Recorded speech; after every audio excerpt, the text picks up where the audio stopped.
So hello everyone and good evening सभी को। उम्मीद करता हूँ मेरी वॉइस प्रॉपर आ रही होगी सभी तक। एक बार कंफर्म कर देंगे फिर हम लोग स्टार्ट करते हैं आज का जो टॉपिक है दैट इज लास्ट। आज हम लोग का लेक्चर होने वाला मॉडर्न हिस्ट्री का।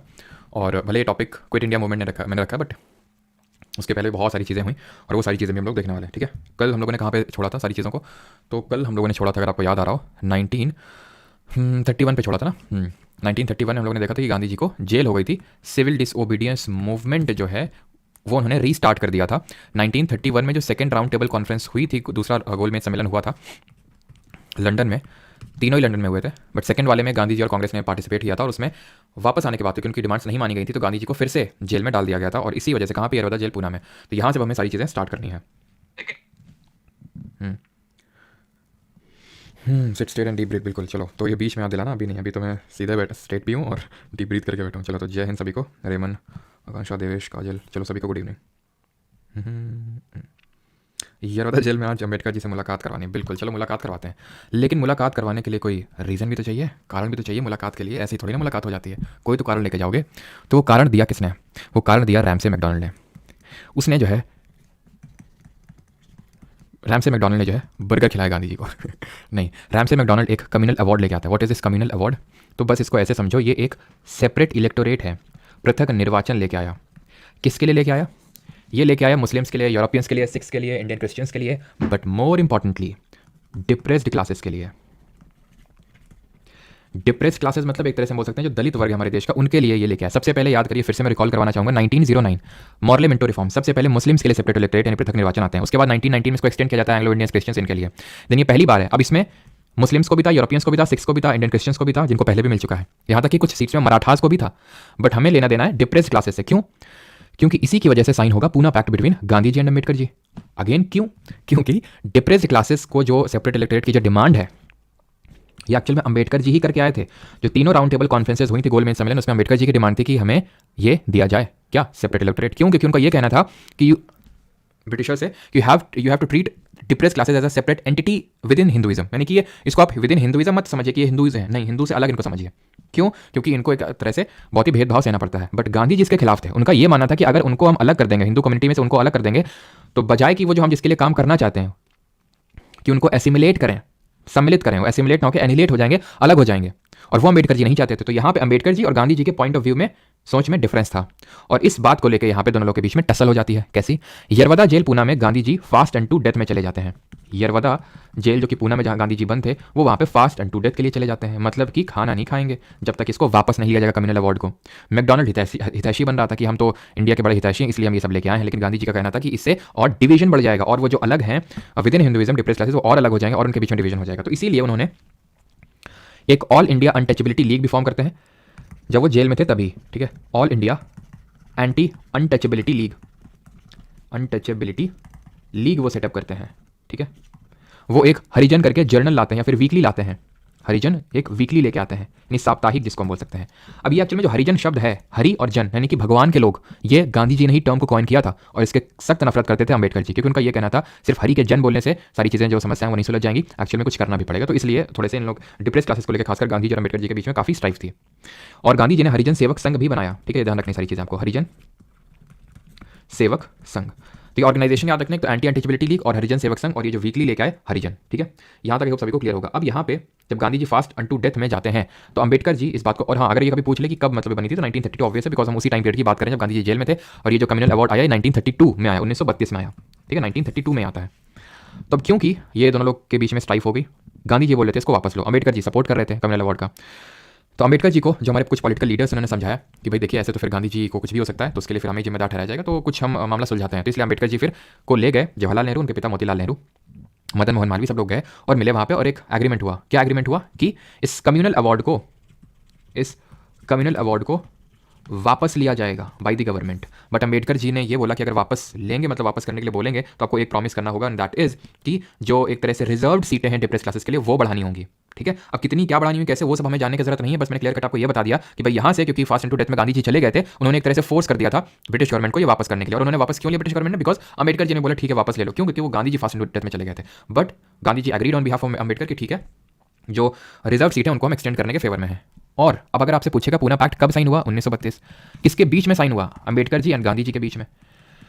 कहाँ पे साइन हुआ? यरवदा जेल पूना में। लेकिन लेकिन कहीं कहीं पे गांधी जी ना हो कि आपको मदन मोहन मालवीय मिलेंगे, और वो भी सही है। क्यों? क्योंकि गांधी जी के बिहाफ में वो तो जेल में थे, तो मदन मोहन मालवीय ने साइन किए थे। एसएससी ने जो अभी तक क्वेश्चन पूछा उसमें गांधी जी ही दिए हैं, मदन मोहन मालवीय तो अभी तक मैंने नहीं देखा, लेकिन कुछ एग्जाम में कभी कभी मदन मोहन मालवीय दे देता है, इसलिए मैंने आपको चीज़ बता दिया। बस इसमें इसके अलावा एक रत्ती भर भी हमें कुछ एक्स्ट्रा पढ़ने की जरूरत नहीं है। पूना पैक्ट हो गया, खत्म, 1932 चला गया। अब सीधे आते हैं 1935 में, सीधे जंप लगाते हैं 1935 में, बिकॉज वही हमारे इंपॉर्टेंट एंड दैट इज यहाँ पे गवर्नमेंट ऑफ इंडिया एक्ट आता है, गवर्नमेंट ऑफ इंडिया एक्ट 1935, जिसको कि हम बोलते हैं कुछ नहीं ऐसा नहीं कि जैसे 1909 में मॉर्ले मिंटो था, 1919 में मंटागी चल फॉर रिफॉर्म्स था, तो इसको भी हम कुछ बोलते हैं, बिल्कुल नहीं। ठीक है, इस टाइम पे सेक्रेटरी कौन था, वाइसरॉय कौन था, उसके हिसाब से कपलिंग करने की कोई जरूरत नहीं है। बस हमें ये समझने की जरूरत है, पहला पॉइंट याद आ रहा है आपको, मैंने 1919 का जब मंटागी चल फॉर रिफॉर्म्स पढ़ाया था तो मैंने बताया था, अगर वो नहीं समझे तो ये नहीं समझ में आएगा। तो सबसे पहला इसने किया कि इट अबॉलिश्ड, इसने हटा दिया, abolished dyarchy at provinces, dyarchy at provinces यानी कि द्वैध शासन इसने हटा दिया प्रांतों से। याद आ रहा आपको 1919 का जो एक्ट था वो प्रोविंसेस में डायरकी लाया था। डायरकी क्या है? द्वैध शासन, जहां पे एक तो पहले सब्जेक्ट्स को डिवाइड कर दिया है, सेंट्रल सब्जेक्ट और प्रोविंशियल सब्जेक्ट, और प्रोविंशियल सब्जेक्ट को फर्दर डिवाइड कर दिया रिजर्व और ट्रांसफर में। तो जो प्रोविंशियल सब्जेक्ट्स को जो फर्दर डिवाइड किया है रिजर्व और ट्रांसफर में, वो है डायरकी। दूसरा पॉइंट क्या है? ये डायरकी लेके आया, इंट्रोड्यूस डायरकी एट सेंटर, यानी कि गवर्नमेंट ऑफ इंडिया एक्ट 1935 और 1919 का एकदम उल्टा। ठीक है, इंट्रोड्यूस्ड डायरकी एट सेंटर। और याद करिए मैंने बताया था कि द्विसदनीय विधानमंडल यानी बाई कैमरल लेजिस्लेचर लाए थे ये सेंटर में, कौन? 1919 वाला, ये लाया प्रोविंसेस में। 11 प्रोविंसेस होती थी जहां पे ये लेजिस्लेचर था, उसमें से 6 आउट ऑफ 11 में ये 6 आउट ऑफ 11 प्रोविंसेस में ये बाई कैमरल लेजिस्लेचर को इसने इंट्रोड्यूस कर दिया, यानी कि द्विसदनीय विधानमंडल को इसने इंट्रोड्यूस कर दिया। इसने एक ऑल इंडिया फेडरेशन की बात कही, ऑल इंडिया फेडरेशन की, जो कभी वजूद में आ नहीं पाया, बिकॉज ये एक्चुअल में एक्ट इंप्लीमेंट नहीं हो पाया। ये चीज़ हमें 1935 के रिगार्डिंग याद रखनी है। इसमें इलेक्शंस का कुछ प्रोसीजर दिया हुआ था। गवर्नमेंट ऑफ इंडिया एक्ट 1935 को कांग्रेस ने विरोध किया इसका, लेकिन फिर यह डिसाइड हुआ कि ठीक है, जो 1937 में जो इलेक्शंस होंगे on the basis of government of India act 1935 उसमें हम कंटेस्ट कर लेंगे। और जब इलेक्शंस हुए तो Congress got majority, Congress got majority, Congress को जो है बहुमत मिला। कहाँ पे? टोटल 1161 सीट थी, उसमें से 716 जीती किसने? कांग्रेस ने। ठीक है, और मेजॉरिटी सभी में मिली एक्सेप्ट, अगर मैं बात करूं, ये जो भी मैं चीज़ लिखने जा रहा हूं एसएससी के पर्सपेक्टिव से उतना ज़्यादा इंपॉर्टेंट नहीं है। ठीक है, आप एसएससी के स्टूडेंट ही हैं मैं मान रहा हूं, तो फिर इसको उतना ज़्यादा रटने की जरूरत नहीं है। अगर आप कहे कि भाई मैं आगे फर्दर एग्जाम की प्रिपरेशन करनी है, मतलब पीसीएस वगैरह के भी मतलब एग्जाम देने, तो आप इस चीज़ को याद करने में थोड़ा जोर लगा सकते हैं। दैट इज कि इनको मेजॉरिटी मिली in all provinces except, in all provinces except, यानी कहाँ कहाँ नहीं मिली ये कभी पूछ लेता है, बिकॉज अभी रिसेंट में आई थिंक यूपी पीसीएस का एग्जाम हुआ तो वहाँ पे पूछा गया था ये। ठीक है, तो Bengal, Assam, Punjab, Sindh and NWFP. NWFP मतलब नॉर्थ वेस्ट फ्रंट प्रोविंस। इससे कुछ आपको याद आना चाहिए। कल मैंने आपको सिविल डिसोबीडियंस मूवमेंट पढ़ाया था, सविनय अवज्ञा आंदोलन, वहां पे मैंने देखा था पेशावर से कौन लीड कर रहे थे, इस वाले रीजन से कौन लीड कर रहे थे सिविल डिसोबीडियंस मूवमेंट को, जल्दी से बताइए।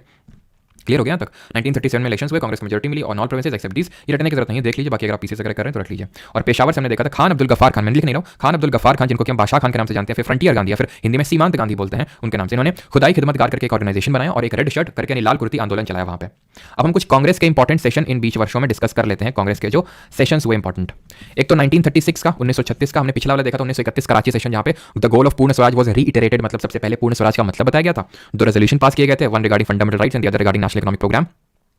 और क्या किया गया था? गांधी इरविन पैक्ट को एंडोर्स किया गया था। ये सारी चीजें करी गई थी। 1936 की अगर हम बात करें तो ये सेशन होता है कहाँ पे? लखनऊ में।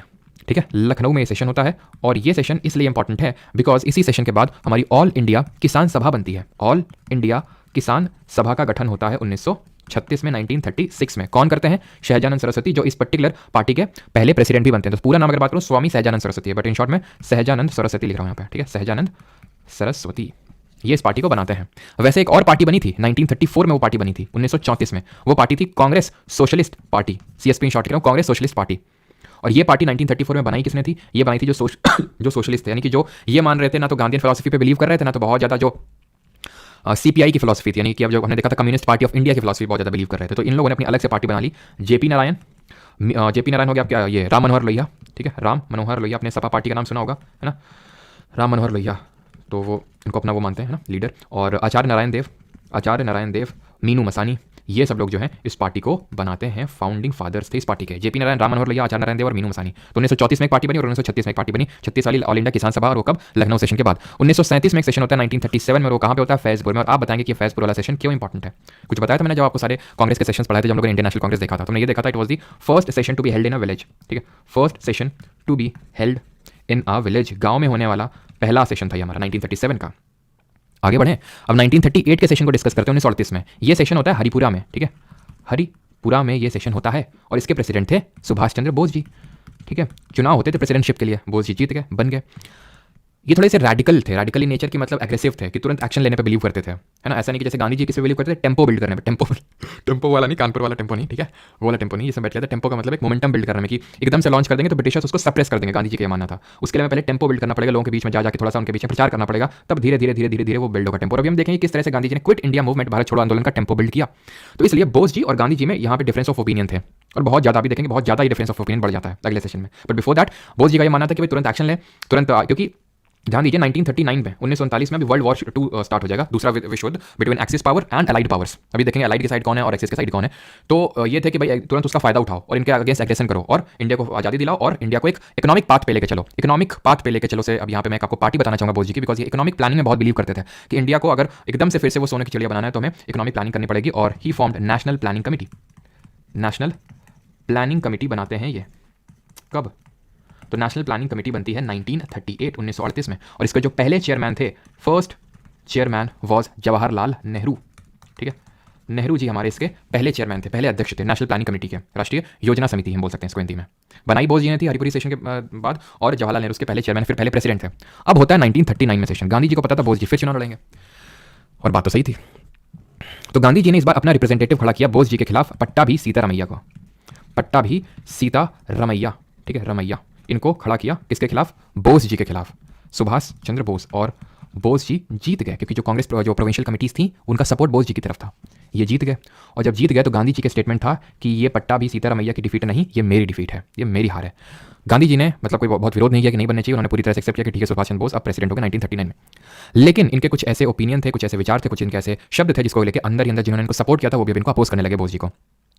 इन्होंने पहले तो कुछ एक्यूजेशंस लगाए जो कुछ कांग्रेसमैन थे उनके ऊपर, और दूसरी चीज़ इन्होंने जो करी थी दैट वाज कि ये बोल रहे थे कि तुरंत ही अभी क्विट इंडिया मूवमेंट या फिर बोल सकते हैं सिविल डिसोबीडियंस मूवमेंट लॉन्च कर दो। इनका ये कहना था कि तुरंत ही, क्योंकि अब 1939 ये जो ईयर है ये बहुत इंपॉर्टेंट है, बिकॉज यहाँ से वर्ल्ड वॉर 2 स्टार्ट हो जाता है। तो बोस जी का ये मानना था ये मौके का फायदा हमें उठाना चाहिए। बट गांधी जी इसके बिल्कुल मूड में नहीं थे, बिकॉज उनका ये कहना था ना तो अभी सारे कांग्रेसमैन इसके लिए प्रिपेयर्ड हैं और ना ही मासेज इसके लिए, यानी लोग प्रिपेयर्ड हैं इसके लिए, ऐसे हम कर देंगे वो सप्रेस कर देंगे ब्रिटिशर्स। बट बोस जी का कहना था नहीं होना चाहिए, तो इन्होंने काफी कन्विंस किया, गांधी जी नहीं माने, और जो बोस जी कुछ स्टेटमेंट उसकी वजह से बोस जी को रिजाइन करना पड़ा from Congress. He was resigned, मतलब ही रिजाइंड, और उनको फिर बाद में रिमूव भी कर दिया था, उनको गया था उनके कुछ स्टेटमेंट की वजह से, जो कांग्रेस वर्किंग कमेटी थी उसने इनको रिमूव कर दिया था बाद में।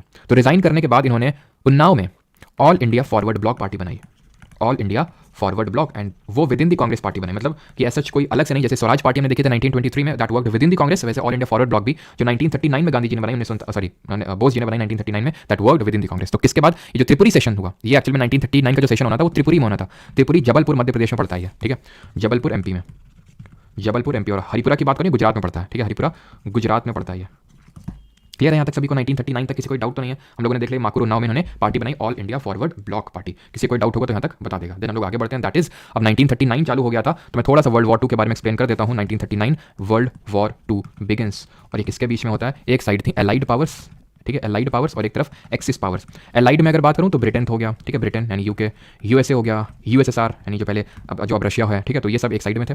और अगर एक्सिस पावर में अगर बात करें तो यहाँ पे जर्मनी हो गया, इटली हो गया, जापान हो गया, ये एक साइड में था, ठीक है। तो अब ये जो है ना जापान, ये तो बहुत अब थोड़ा सा ये हमारे उसके लिए, बाकी देश से हमें कोई लेना देना नहीं है, मेन हमें लेना देना है जापान से। अभी क्यों लेना देना आपको समझ में आएगा।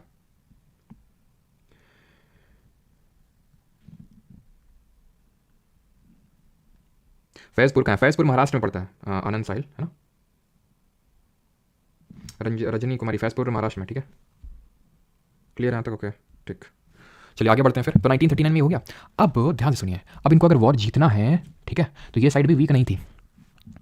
ये जो इनके साथी थे ब्रिटेन के, बोल रहे थे सपोर्ट लो इंडिया का, इंडिया के सपोर्ट से मतलब वहाँ से रिक्रूट करने पड़ेंगे ज़्यादा से ज़्यादा सोल्जर्स, और वहाँ पे तो है। तो ब्रिटेन ने जो है थोड़े से ऑफर, मतलब कि एक तरह से ब्रिटेन ने बोल दिया कि इंडिया जो है, इन्होंने अपने आप अनाउंस कर दिया कि इंडिया जो है हमारे साथ है। मतलब इंडियन से पूछा भी नहीं, इंडिया की सबसे लार्जेस्ट पार्टी कांग्रेस पार्टी थी उस समय, तो उससे पूछा भी नहीं कि भाई क्या हम सब ना हमारे साथ है इंडिया, सेकंड वर्ल्ड वॉर में एलाइड पावर के साथ इंडिया ने अपने आप ही डिक्लेयर कर दिया। तो कांग्रेस ने पहले ऑफर दिया, कांग्रेस ऑफर्ड टू वाइसरॉय, क्या ऑफर दिया कि बिल्कुल हम सपोर्ट करेंगे, लेकिन तुम एक चीज़ प्रॉमिस करो कि ये वॉर खत्म होने के बाद तुम हमें कॉन्स्टिट्यूएंट असेंबली बना के दोगे, यानी हमारे जो एक कॉन्स्टिट्यूएंट असेंबली का मतलब है जो कॉन्स्टिट्यूशन बना है, ठीक है, इसको क्या बोलेंगे, संविधान सभा, है ना। तो जो संविधान बना के दे वो एक कॉन्स्टिट्यूएंट असेंबली आप बना के दो। जैसे ही आप मतलब वॉर खत्म होता है, एक रिस्पॉन्सिबल गवर्नमेंट आनी चाहिए इंडिया में। लिन लिथगो उस समय वॉइस रॉय हुआ करता था, लिन लिथगो सेड नो, नहीं देंगे, क्या कर लोगे। तो कांग्रेस ने बोला अभी बताते हैं क्या कर लेंगे। तो 1939 में, अक्टूबर 1939 में, यह इंपॉर्टेंट है कि कांग्रेस सारी मिनिस्ट्री जो मिनिस्ट्रीज में बैठी हुई है रिजाइन कर देती है। अभी हमने देखा था 1937 में चुनाव हुए थे, कांग्रेस जीती थी and so on, Congress ministries ने रिजाइन कर दिया 1939 में। क्यों रिजाइन किया? रीजन क्या था? बिकॉज इंडियंस को बिना पूछे इंडियंस को इन्वॉल्व कर दिया गया था सेकंड वर्ल्ड वॉर में, इसलिए। अब क्योंकि 1940 आते आते तक इनको समझ में आ गया ब्रिटिशर्स को कि इनका सपोर्ट लेना पड़ेगा, कुछ ना कुछ तो ऑफर देना पड़ेगा, तो इन्होंने अगस्त महीने में एक ऑफर दिया जिसको बोला गया अगस्त ऑफर। लिन लिथगो पे भी प्रेशर था कि भाई कुछ करो, तो अगस्त ऑफर आया 1940 में, जहां बोला गया हम आपको एक डोमिनियन स्टेटस देंगे। याद आ रहा है डोमिनियन स्टेटस? अब मैं डोमिनियन स्टेटस की आपको हिस्ट्री समझाता हूँ फिर से, जो हमने कल समझी थी। कैलकाटा का सेशन था 1928 का, जहाँ पे याद करो कि नेहरू बोस जी लोग बोले थे नहीं हमें स्वराज चाहिए, पूर्ण स्वराज, कंप्लीट इंडिपेंडेंस। तो भाई गांधी जी और मोतीलाल नेहरू जी ने बोला कि कोई नहीं, एक साल का अल्टीमेटम इनको देते हैं, अगर डोमिनियन स्टेटस की डिमांड एक्सेप्ट नहीं करी तो फिर हम पूर्ण स्वराज मानेंगे। और इन्होंने एक साल तक नहीं मानी। देन अगेन फिर याद करो दिल्ली मैनिफेस्टो दिया गया इरविन को, नहीं हल्के में लिया। अगेन फिर लाहौर का सेशन हुआ जहाँ बोला गया कि हम सिविल डिसोबीडियंस मूवमेंट लॉन्च करेंगे, और जब ये अप्रूव कर दिया कांग्रेस ने कि सीडीएम आप लॉन्च कर लो, सविनय अवज्ञा आंदोलन, और गांधी जी इसको लीड करेंगे, तो गांधी जी ने अगेन अल्टीमेटम दिया, 11 डिमांड्स दी और अल्टीमेटम दिया 30 जनवरी तक का कि मान लो। इरविन अगेन भाव नहीं दिया।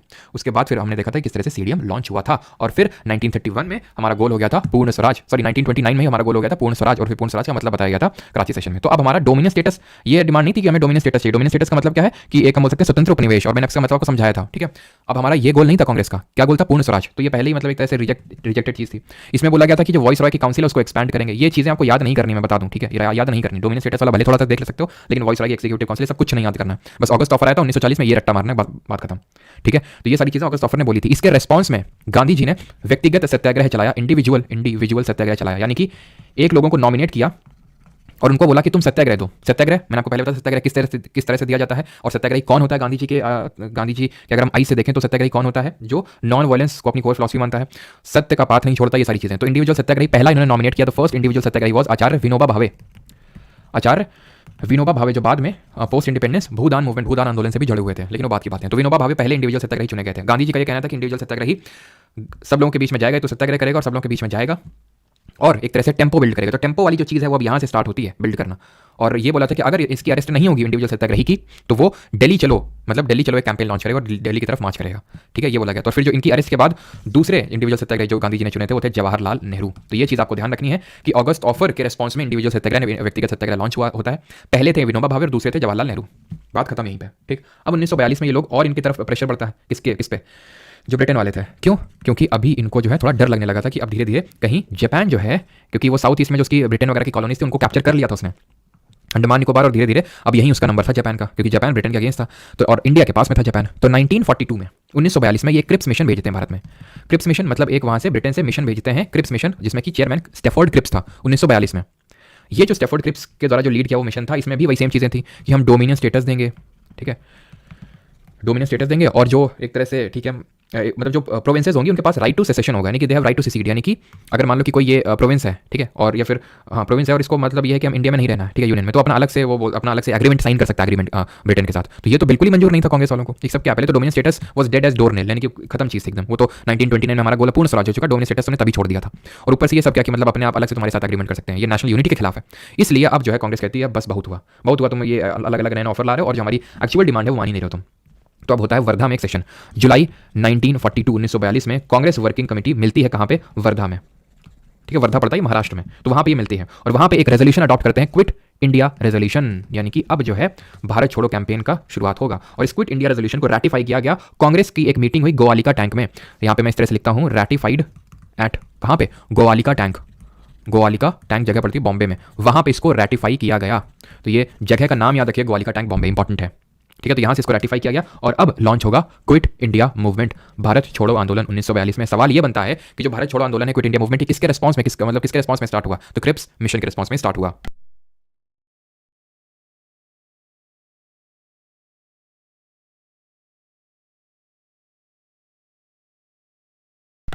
आई थिंक वॉइस चला गया होगा ना, अभी आ गया होगा वॉइस, ठीक है। चलो, तो क्विट इंडिया मूवमेंट किसके रिस्पांस में स्टार्ट हुआ था? 1942 में स्टार्ट हुआ था, क्रिप्स मिशन के रिस्पांस में, भारत छोड़ो आंदोलन। अब इसके मेन पहले ही गांधी जी ने इंस्ट्रक्शंस दे दिए थे। अब गांधी जी का ये था कि भाई टेम्पो बिल्ड हो चुका है इंडिविजुअल सत्याग्रह से, अब लॉन्च कर सकते हैं एक मास स्ट्रगल, भारत छोड़ो आंदोलन। गांधी जी का ये कहना था कि मतलब सबसे अपनी उन्होंने अलग एक अपनी बात रखी। आर्मी वालों से बोला कि रिजाइन मत करो, ठीक है, लेकिन अपने लोगों पर फायर मत करना। स्टूडेंट से बोला अगर कॉन्फिडेंट हो तो पढ़ाई छोड़ सकते हो, नहीं कॉन्फिडेंट हो मत छोड़ो। लोगों से बोला कि आप जैसे कि कुछ लोग हैं, जैसे कि अभी ऐसा था कि देसी रियासतें, प्रिंसली स्टेट हुआ करते थे कि भाई ब्रिटेन जो डायरेक्टली रूल नहीं कर रहा है, वहाँ पे किसी को बिठा रखा है और उसके थ्रू रूल कर रहे हैं, ठीक है। तो अगर वो एंटी ब्रिटिशर है जो प्रिंसली स्टेट में बैठा हुआ है तो ही सपोर्ट करें उसका, यानी जो लोगों से कहा, और नहीं है तो फिर सपोर्ट ना करें। तो इस तरह के इंस्ट्रक्शंस दिए गांधी जी के, ये साफ साफ इंस्ट्रक्शन थे कि ठीक है रिजाइन मत करो, लेकिन अपने लोगों पे फायर भी नहीं करना। ये इनके कुछ इंस्ट्रक्शंस थे गांधी जी के, ठीक है। और यहाँ से अब स्टार्ट होता है क्विट इंडिया मूवमेंट। लेकिन इसमें इंपॉर्टेंट चीज़ ये है इस मूवमेंट में कि पहले दिन ही, फर्स्ट डे ही, इसमें जितने भी इंपॉर्टेंट लीडर्स थे उनकी सबकी हो जाती है अरेस्ट, और इनको एक अनजानी जगह में ले जाया जाता है। कहाँ ले जाया जाता है किसी को नहीं पता। तो अब क्योंकि ये मूवमेंट एक लीडरलेस मूवमेंट में चेंज हो जाता है अपने पहले दिन ही, तो अगर पूछ ले इसमें लीडर कौन थे क्विट इंडिया मूवमेंट में, कोई लीडर नहीं था, because it was a leaderless movement. पहले दिन ही सबकी अरेस्ट हो गई, और जब अरेस्ट हो गई तो मेन यहाँ पे एक प्योर लीडर तो नहीं बोल सकते, लेकिन हाँ लीडिंग फ्रंट में निकल के आई अरुणा असफ अली। ये नाम बड़ा इंपॉर्टेंट है, ध्यान रखिएगा, अरुणा असफ अली, ठीक है। She presided over Congress working committee. अब इन्होंने जो है अध्यक्षता संभाली कांग्रेस वर्किंग कमेटी की, वही कांग्रेस वर्किंग कमेटी जिसने क्विट इंडिया रेजोल्यूशन अडॉप्ट किया था एट वर्धा सेशन में, ठीक है। अब क्योंकि लीडरलेस मूवमेंट हो गया तो कोई इंस्ट्रक्शन देने वाला था नहीं, और ब्रिटिशर्स एकदम फुल मूड में थे कि सप्रेस कर देंगे, इसको बढ़ने नहीं देंगे मूड, क्योंकि वहाँ पे भी इनको एक तरह से सही सारी चीज़ें नहीं जा रही थी, वर्ल्ड वॉर जो 2 चल रहा था उसमें भी, और यहाँ वो बिल्कुल नहीं चाहते थे कि जरा सभी कुछ इस तरह से टेम्पो बिल्ड हो मास मूवमेंट का। इसलिए अब यहाँ पे अंडरग्राउंड एक्टिविटीज़ स्टार्ट होती हैं। सर अंडरग्राउंड एक्टिविटीज़ क्या होती हैं? तो आपने एक पता नहीं किसमें गैंग्स ऑफ वासेपुर बोलते हैं ना, अब अंडरग्राउंड होने का वक्त आ गया है, ठीक है। ऐसे ही तो उसी में तो आई थिंक होता है ना, अंडरग्राउंड होने का वक्त आ गया, मतलब कि अब चीज़ें सामने नहीं करनी है, छुप के करनी है। अंडरग्राउंड एक्टिविटी का मतलब ये है। तो काफ़ी सारी अंडरग्राउंड एक्टिविटी होती हैं, और उसमें से जैसे उषा मेहता जी जो हमारी उषा मेहता, और वो कौन करते हैं, काफ़ी लोग जैसे कि हमारे आचार्य नारायण देव, जयप्रकाश नारायण, मीनू मसानी, ठीक है, सब लोग अंडरग्राउंड एक्टिविटीज़ करते हैं अपने अपने लेवल पे। उषा मेहता ये इंपॉर्टेंट है, ये एक अंडरग्राउंड रेडियो लॉन्च कर देती है, अंडरग्राउंड रेडियो चलाती हैं बॉम्बे में, इंपॉर्टेंट है ये underground radio in Bombay, clear. Parallel government setup होती हैं, पैरेलल गवर्नमेंट, पैरेलल मतलब समानांतर सरकारें स्टार्ट होती हैं। पैरेलल गवर्नमेंट का मतलब ये है कि रीजनल लेवल पे गवर्नमेंट सेटअप होती है, छोटी छोटी छोटी छोटी, जैसे महाराष्ट्र में कोई कुछ और आपकी बंगाल में कोई और, यूपी में कोई और, इस तरह से, ठीक है। तो बलिया में, बलिया कहाँ पड़ता है, यूपी में, तो यहाँ पे एक चिट्टू पांडे करके हैं, वो चिट्टू पांडे, ये पैरेलल गवर्नमेंट यहाँ पे सेटअप करते हैं। तामलुक, तामलुक में जातीय सरकार जो है एक बनती है, जातीय सरकार। और सतारा महाराष्ट्र में, ये आपका है महाराष्ट्र, सॉरी वेस्ट बंगाल, और ये सतारा आपका महाराष्ट्र में। तो सतारा में सेटअप होती है प्रति सरकार, और इस प्रति सरकार को कौन लीड करते हैं, प्रति सरकार को लीड कर रहे हैं वाई बी चौहान, नाना पाटिल, ये सब लोग इसको लीड कर रहे हैं, ठीक है, नाना पाटिल, क्लियर। कौन कहाँ से लीड कर रहा है ये इंपॉर्टेंट है, पैरेलल गवर्नमेंट वाला, ये चीज़ ध्यान रखना। अगर आपको याद आ रहा हो जो हमारी वानर सेना है, मुक्ति वाहिनी है, ये सब कहाँ पे सेटअप हुई थी, सीडीएम के टाइम पे सेटअप हुई थी, सिविल डिसोबीडियंस मूवमेंट। और वो चीज़ कि भाई जमींदारी एरियाज में चौकीदार टैक्स कैंपेन चला था, नो रेवेन्यू, यानी कोई रेवेन्यू नहीं देना रहता वाली एरियाज में, और defiance of forest laws in central province, वो कहाँ पे स्टार्ट हुआ था, नॉन कॉपरेशन मूवमेंट, असहयोग आंदोलन में। वानर सेना और ये सब मुक्ति वाहिनी सब कहाँ बनी थी, सीडीएम में। पैरेलल गवर्नमेंट कहाँ बन रही है, क्यूआईएम में, क्विट इंडिया मूवमेंट में। क्विट इंडिया मूवमेंट को ऐसा नहीं हर कोई सपोर्ट कर रहा था, ये ध्यान रखना, नॉट दैट मच इंपॉर्टेंट, बस थोड़ा सा पता होना चाहिए कि जो मुस्लिम लीग थी, ठीक है, मुस्लिम लीग और हिंदू महासभा ये सपोर्ट नहीं कर रहे थे इसको बिल्कुल भी। मुस्लिम लीग के अपने एक्चुअल रीजन से इसको पाकिस्तान चाहिए था, सेपरेट एक नेशन चाहिए था फॉर मुस्लिम्स। तो इसको लगा कि अगर हिस्ट्री यहाँ से रिसीड कर जाएंगे, ब्रिटिशर्स चले जाएंगे, तो फिर पाकिस्तान तो उसको कभी मिल ही नहीं पाएगा। 23 मार्च को, इसीलिए 23 मार्च 1943 को पाकिस्तान डे ऑब्जर्व करती है मुस्लिम लीग, ठीक है, पाक डे वॉज ऑब्जर्व। अब यहाँ से इनका मेन एक तरह से डिमांड था कि बस हमें तो एक अलग से देश चाहिए, इनको और कुछ लेना देना नहीं है, बस हमें अलग देश चाहिए, पाकिस्तान। अब क्योंकि कांग्रेस और मुस्लिम लीग के अब यहाँ पे बिल्कुल ही अलग अलग रास्ते हो चुके थे, दोनों की अलग ही डिमांड्स थी, तो इसलिए अब डिफरेंट लोग आते हैं अपने अपने फॉर्मूला लेके, ताकि एक कंसेंसस बिल्ड हो सके मुस्लिम लीग और कांग्रेस के बीच में। सबसे पहले सी राजगोपालाचारी अपना लेके आते हैं सीआर फॉर्मूला। कौन लेके आते हैं, सी राजगोपालाचारी। कब, 1944 में, 1944 में लेके आते हैं इसको। बट मुस्लिम लीग इसको नहीं मानती है। क्या था, क्यों नहीं मानती, उससे क्या था, कुछ लेना देना नहीं, क्योंकि ये जब एक्चुअल में इंप्लीमेंट ही नहीं हुआ, कुछ किसी ने इसको भाव नहीं दिया, तो फिर हम भी भाव नहीं देंगे इसको ज़्यादा। सीआर फॉर्मूला 1944, यहाँ तक कि यूपीएससी ने भी आज तक कभी क्वेश्चन नहीं पूछे, तो फिर कोई चारा ही नहीं है, ठीक है। देसाई लियाकत पैक्ट, यहाँ तक कि मैंने आज तक यही क्वेश्चन नहीं देखा कि सीआर फॉर्मूला कब आया था, अभी तक तो यही नहीं आया, उसके प्रोविजन से बहुत दूर की बात है। देसाई लियाकत पैक्ट ये कौन लाता है, भूला भाई देसाई कांग्रेस के, और ये है लियाकत अली खान पाकिस्तान का जो पहला प्रधानमंत्री बनता है बाद में, ये मुस्लिम लीग का है। इन दोनों लोग के बीच में ये अपना एक पैक्ट लेके आते हैं, ठीक है। तो देसाई लियाकत पैक्ट आता है, और इसके बाद मेन आता है 1944 में, और इसके बाद मेन आता है वेवेल प्लान। वेवेल कौन है, तो ये वेवेल उस समय नया वॉइस रॉय अपॉइंट किया गया था, बहुत सारी चीज़ों को ध्यान में रखते हुए। क्या क्या सारी चीज़ें थी, एक तो भाई मुस्लिम लीग और कांग्रेस में सुलह करानी है, इंडियंस का कॉपरेशन सीख करना है, और 1943 में बंगाल में बहुत भयंकर फेमाइन आ चुका था। फेमाइन, ठीक है, एकदम फेमाइन मतलब कि लोग भूख भुखमरी वगैरह इन सब चीज़ों की वजह से मर रहे थे लोग, ठीक है। तो उस चीज़ों को भी डील करना, तो इसको इसलिए भेजा गया था। तो ये अपना एक प्लान लेके आता 1945 में, क्योंकि उस समय तक सभी जो इंपॉर्टेंट लीडर्स थे वो जेल में थे, तो उनको वो रिलीज करवाता है और सबको शिमला में बुलवाता है, शिमला की ठंडक में आओ सब लोग, शिमला कॉन्फ्रेंस ऑर्गेनाइज करवाता है। बट अगेन यहाँ पे वही, यहाँ पे गांधी जी भी थे, जिन्ना भी था, सब कोई थे यहाँ पे, लेकिन अगेन मुस्लिम लीग का वही राग था, मुस्लिम लीग और कांग्रेस के बीच में अगेन यहाँ पे नहीं बन पाई, और अगेन ये फेल हो गया। यहाँ पे इस सारी स्टोरी को हम लगाएंगे फुल स्टॉप, और यहाँ से अब हम देखेंगे इंडियन नेशनल आर्मी और बोस जी के बारे में, सुभाष चंद्र बोस जी के बारे में। क्यों, क्योंकि वो भी बहुत इंपॉर्टेंट हो जाता है, क्योंकि यहाँ पे जो इंडियन नेशनल आर्मी बनती है जापान में, वो धीरे धीरे यहाँ पे रिट्रीट कर रही थी। अंडमान निकोबार आइलैंड तो कैप्चर कर ही लिया था जापान ने, इंडियन नेशनल आर्मी का यूज करके वो यहाँ पे बढ़ रहे थे। तो अब यहाँ पे इनके लिए दिक्कतें स्टार्ट हो गई थी, तो पता तो होनी चाहिए इंडियन नेशनल आर्मी है क्या, किसने बनाई, क्यों बनाई, ये सारी चीज़ें पहले यहाँ तक बताइए, किसी कोई डाउट तो नहीं है, फिर हम लोग आते बढ़ते हैं आगे।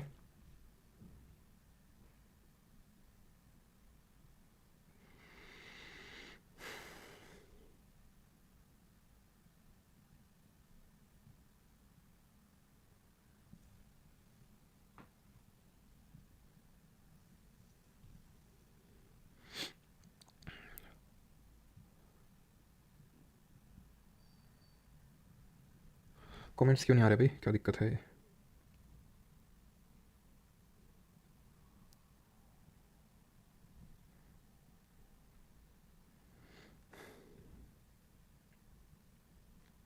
ओके क्लियर है, ओके ठीक ठीक ठीक, अभी उस पर आ रहे हैं, ठीक है।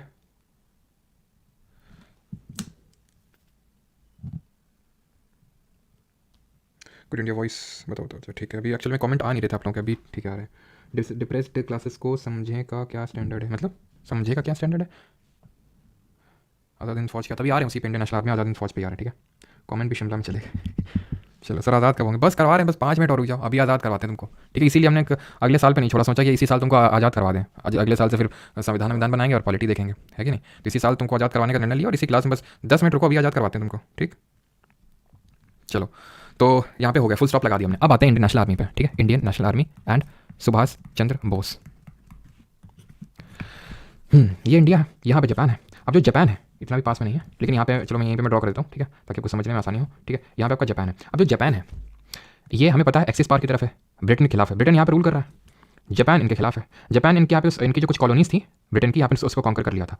अब यहाँ पे एक पर्सन हुए मोहन सिंह। मोहन सिंह ने जापानीज गवर्नमेंट से ये बोला कि देखिए आपने हमारे लोगों को जेल में बंद कर रखा है, मतलब ये इंडियन आर्मी में मतलब ब्रिटिश आर्मी में इंडियन लोग थे, ब्रिटिश इंडियन आर्मी में इंडियन लोग थे, ये लड़ने गए थे वहाँ पे, ये मतलब जापान से डिफीट कर गए यानी हार गए। तो फिर जापान ने अपने यानी कि जो ब्रिटिश इंडियन आर्मी के जो सोल्जर्स थे उनको कैप्चर कर लिया, जेल में बंद कर दिया। तो मोहन सिंह ने बोला देखिए हम खुद मजबूरी में लड़ रहे हैं उनकी तरफ से, हमें कोई इच्छा नहीं है, मजबूरी में आ रहे हैं आपसे लड़ने। तो ऐसा करिए जो प्रिजनर ऑफ वॉर्स हैं यानी जिनको आपने प्रिजन में डाल रखा है, जो युद्ध के समय में जो एक कंट्री किसी को मतलब सोल्जर को प्रिजन में डाल दी तो उसको प्रिजनर ऑफ वॉर बोलते हैं, तो आप उनको हमें दीजिए, हम उससे एक आर्मी सेटअप करेंगे और उसको आपके सपोर्ट के लिए ही लगाएंगे, बिकॉज हमें खुद आज़ाद होना है ब्रिटिशर से। तो जापान ने बोला ठीक है। तो फिर यहाँ से जन्म होता है आज़ाद हिंद फौज इंडियन नेशनल आर्मी का 1942 में। तो किसने बनाया? मोहन सिंह ने बनाया। बट एक्चुअल में ज़्यादा दिन तक ये चला नहीं पाते हैं। रीज़न ये था कि इनके डिफरेंसेस हो जाते हैं जापानीज गवर्नमेंट से, ये बोलते हैं मैं और ढेर सारे लोग प्रिजनर्स ऑफ वॉर दे दो, जापानीज गवर्नमेंट मना कर देती, इतने नहीं दे पाएंगे। तो फिर यहाँ पे इनके बीच में डिफरेंसेस आ जाते हैं, उनके खिलाफ इनको भी प्रिजन में डाल देते हैं जो जापानीज होते हैं, ठीक है। तो अब इसकी जो लीड है वो सौंपी जाती है रास बिहारी बोस को, ठीक है। रास बिहारी बोस जो पहले ही काफ़ी पहले ही जापान में बैठे हुए थे, ठीक है। जापान वो भाग गए थे बहुत पहले ही, ठीक है। जब आई थिंक ये काकोरी वगैरह हुआ था उसी के टाइम, उससे पहले ये जा चुके थे जापान में, और वहाँ पे बैठे हुए थे जिन्होंने आईएनए की एक तरह से चेयरमैनशिप ली। बट इनकी भी धीरे धीरे तबियत बिगड़ने लगी और फिर इन्होंने ट्रांसफर किया सुभाष चंद्र बोस जी को। ध्यान रखना रास बिहारी बोस को रास बिहारी घोष से कंपेयर मतलब कंफ्यूज नहीं करेंगे, बिकॉज रास बिहारी घोष को हमने पढ़ा था सूरत सेशन जो 1907 में हुआ था, जहाँ मॉडरेट्स और एक्सट्रीमिस्ट अलग अलग हो गए थे, ठीक है। तो वो अलग थे हमारे। तो सुभाष चंद्र बोस को ये अपनी जो है चेयरमैनशिप देते हैं, ठीक है। कब? एक तरह से ये उतना इंपॉर्टेंट नहीं कब देते हैं, बट हाँ वही 1943 का टाइम था जब बोस जी को ये ऑफर दिया जाता है रास बिहारी बोस की तरफ से कि भाई आप क्या लेना चाहोगे, तो बिल्कुल वो एक्सेप्ट कर लेते हैं इसको, ठीक है। और यहाँ तक कि एक विमेन रेजिमेंट भी यहाँ पे मतलब एक फॉर्म करते हैं रानी लक्ष्मीबाई के नाम से, ठीक है। रानी लक्ष्मीबाई के नाम पे एक विमेन रेजिमेंट बनाते हैं इंडियन नेशनल आर्मी में। सुभाष चंद्र बोस के बारे में हमने अभी काफ़ी सारी चीज़ें देखी थी, और उनमें से और भी चीज़ें हैं कि इन्होंने मतलब जब ये ऑल इंडिया फॉरवर्ड ब्लॉक बनाई, कांग्रेस से रिजाइन कर दिया इन्होंने, तो ये जितने भी डिफरेंट कंट्रीज से वहाँ पे ट्रैवल किया, मतलब बहुत डिफरेंट कंट्रीज में ट्रैवल किया, और उनमें से एक कंट्री थी जर्मनी। जर्मनी जो समय वहाँ पे हिटलर का शासन था, और वो किसमें थी? एक्सिस पावर में थी, ना कि एलाइड पावर में थी। तो जर्मनी में ये हिटलर से मिलते हैं अराउंड 1942 के टाइम पे, और वहाँ पे ये किस नाम से मिलते हैं वो थोड़ा इंपॉर्टेंट हो जाता है, और उनका नाम होता है ऑरलैंडो मज्जोटा। ये नाम रख के मिलते हैं सुभाष चंद्र बोस हिटलर से in the year I think 1942 year, तो 1942 है बट डेट आई थिंक 29 में थी, नॉट श्योर, बट 1942 ईयर था और मे ही मंथ था वो, ठीक है, जहाँ पे वो हिटलर से मिलते हैं सुभाष चंद्र बोस। देन वो फिर अगेन यहाँ पे फ्लो करता है। अगर ये कभी पूछ ले Indian national army Mohan Singh ने कहाँ पे बनाई थी, वैसे तो पूछेगा नहीं, लेकिन अगर फिर भी पूछ ले तो सिंगापुर आंसर होगा ये, ठीक है, प्रिजनर ऑफ वॉर्स लेके। क्लियर है यहाँ तक? अब यहाँ पे कुछ ऐसा होता है कि ब्रिटेन यहाँ पे जापान पे हावी हो जाता है, और रफली अगस्त आते आते तक जापान जो 15 अगस्त आते आते तक पूरी तरह से सरेंडर कर देता है 15 अगस्त को। और एक चीज़ यहीं पे ही सुभाष चंद्र बोस जी ने नारा दिया था दिल्ली चलो का। दिल्ली चलो मतलब एक्चुअल में जो यहाँ पे अंडमान निकोबार है इसको कैप्चर कर लिया था जापानीज ने, और ये बोस जी को ट्रांसफर कर दिया था, सुभाष चंद्र बोस जी को, जहाँ पे शहीद द्वीप और स्वराज द्वीप इनका नाम रख दिया था। आज भी ये हमारी प्रेजेंट गवर्नमेंट ने नाम चेंज किए हैं, पहले इनके कुछ नाम और हुआ करते थे, ब्रिटिशर्स के नाम पे थे ये, ठीक है। तो शहीद द्वीप और स्वराज द्वीप ये नेम किया था, और उसके बाद ये यहाँ पे अपना स्टेशन बना के दिल्ली चलो का यहाँ पे कैंपेन कर रहे थे, और तभी जापान जो है 15 अगस्त को सरेंडर कर देता है, हार जाता है जापान, सरेंडर्ड यहाँ पे। इसलिए जब ये सरेंडर कर दिए तो इंडियन नेशनल आर्मी भी सरेंडर कर गई, और 18 अगस्त को mysteriously Subhash Chandra Bose died at a airplane crash. इनकी ये माना जाता है कि इनकी डेथ हो गई, ठीक है। जो वियतनाम वाला इलाका है वहाँ पे इनकी डेथ हो गई, ये माना जाता है। अब एक्चुअल में क्या हुआ ये क्लियरली नहीं पता है, ठीक है। दिल्ली चलो का इन्होंने नारा दिया था, इन्होंने तुम मुझे खून दो मैं तुम्हें आज़ादी दूंगा, give me blood I shall give you freedom, ठीक है। ये नारा इन्होंने दिया था, give me blood I shall give you freedom, I shall give you freedom. और इन्होंने जय हिंद का भी नारा दिया था, and he was the first person to name Gandhi ji as the father of nation, यानी father of nation Gandhi ji को सबसे पहले सुभाष चंद्र बोस जी ने ही बोला था। ठीक, ये चीज़ क्लियर यहाँ तक। और एक चीज़ ध्यान रखना, डू और डाई, करो या मरो का जो नारा है ये गांधी जी ने दिया था क्विट इंडिया मूवमेंट के टाइम पे। ठीक है, डू और डाई का जो नारा है ये गांधी जी ने दिया था क्विट इंडिया मूवमेंट के टाइम पे, भारत छोड़ो आंदोलन के टाइम पे। ठीक है, यहाँ तक किसी का कोई डाउट तो नहीं है। देन हम बढ़ते हैं अपने लास्ट कॉम्पोनेंट की तरफ।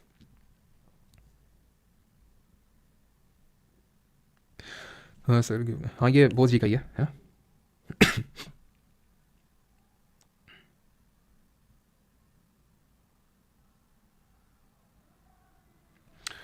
सर कमेंट एकदम फ्रीज क्यों हो जाते हैं यहाँ पे सर? अच्छा हाँ, सुभाष चंद्र बोस ने कहाँ से मतलब उनको वो दिया था फादर ऑफ नेशन? तो ये रेडियो मतलब सिंगापुर रेडियो था। ठीक है, वहाँ से सिंगापुर में एक रेडियो के थ्रू उन्होंने बोला था, जब ये एक्चुअल में दिल्ली चलो कैंपेन लीड करने वाले थे और गांधी जी को उन्होंने ये एड्रेस किया। तो गांधी जी को मतलब ये विश किया था कि हम जो है अपना लास्ट फ्रीडम स्ट्रगल जो है एक यहाँ से अब स्टार्ट करने जा रहे हैं, तो आपकी विशेष चाहते हैं। तो इस तरह से ठीक है, तो ये चीज़ यहाँ तक क्लियर। अब आगे बढ़ते हैं, अब कुछ आईने ट्रायल्स देखते हैं।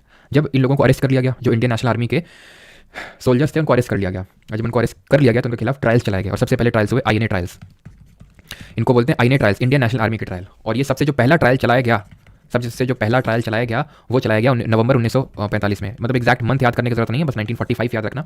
3 सोल्जर्स के खिलाफ चलाया गया, और कोइंसिडेंटली वो एक हिंदू, एक मुस्लिम और एक सिख थे। उसमें हिंदू थे प्रेम कुमार सहगल, डॉक्टर सहगल, ठीक है, और शहनवाज खान और तीसरे गुरबख्श सिंह ढिल्लन। तो आप यहाँ पे देख सकते हैं कि ढिल्लन साहब हमारे पंजाबी, सिख, मुस्लिम और हिंदू। तो क्योंकि हिंदू भी है, मुस्लिम भी, सिख भी है, तो कंट्री इसमें यूनाइट होगी पूरी तरह से। सिर्फ कंट्री ही नहीं यूनाइट हुई, मुस्लिम लीग कांग्रेस भी यूनाइट हो गया एक तरह से। और इनके डिफेंस में आए काफ़ी सारे लीडर्स, जैसे कि काफ़ी सारे मतलब लॉयर और एडवोकेट्स बोल सकते हैं, भूला भाई देसाई, तेज बहादुर सप्रू, जवाहरलाल नेहरू, अरुणा असफ अली, ये सब लोग इनके डिफेंस में आए।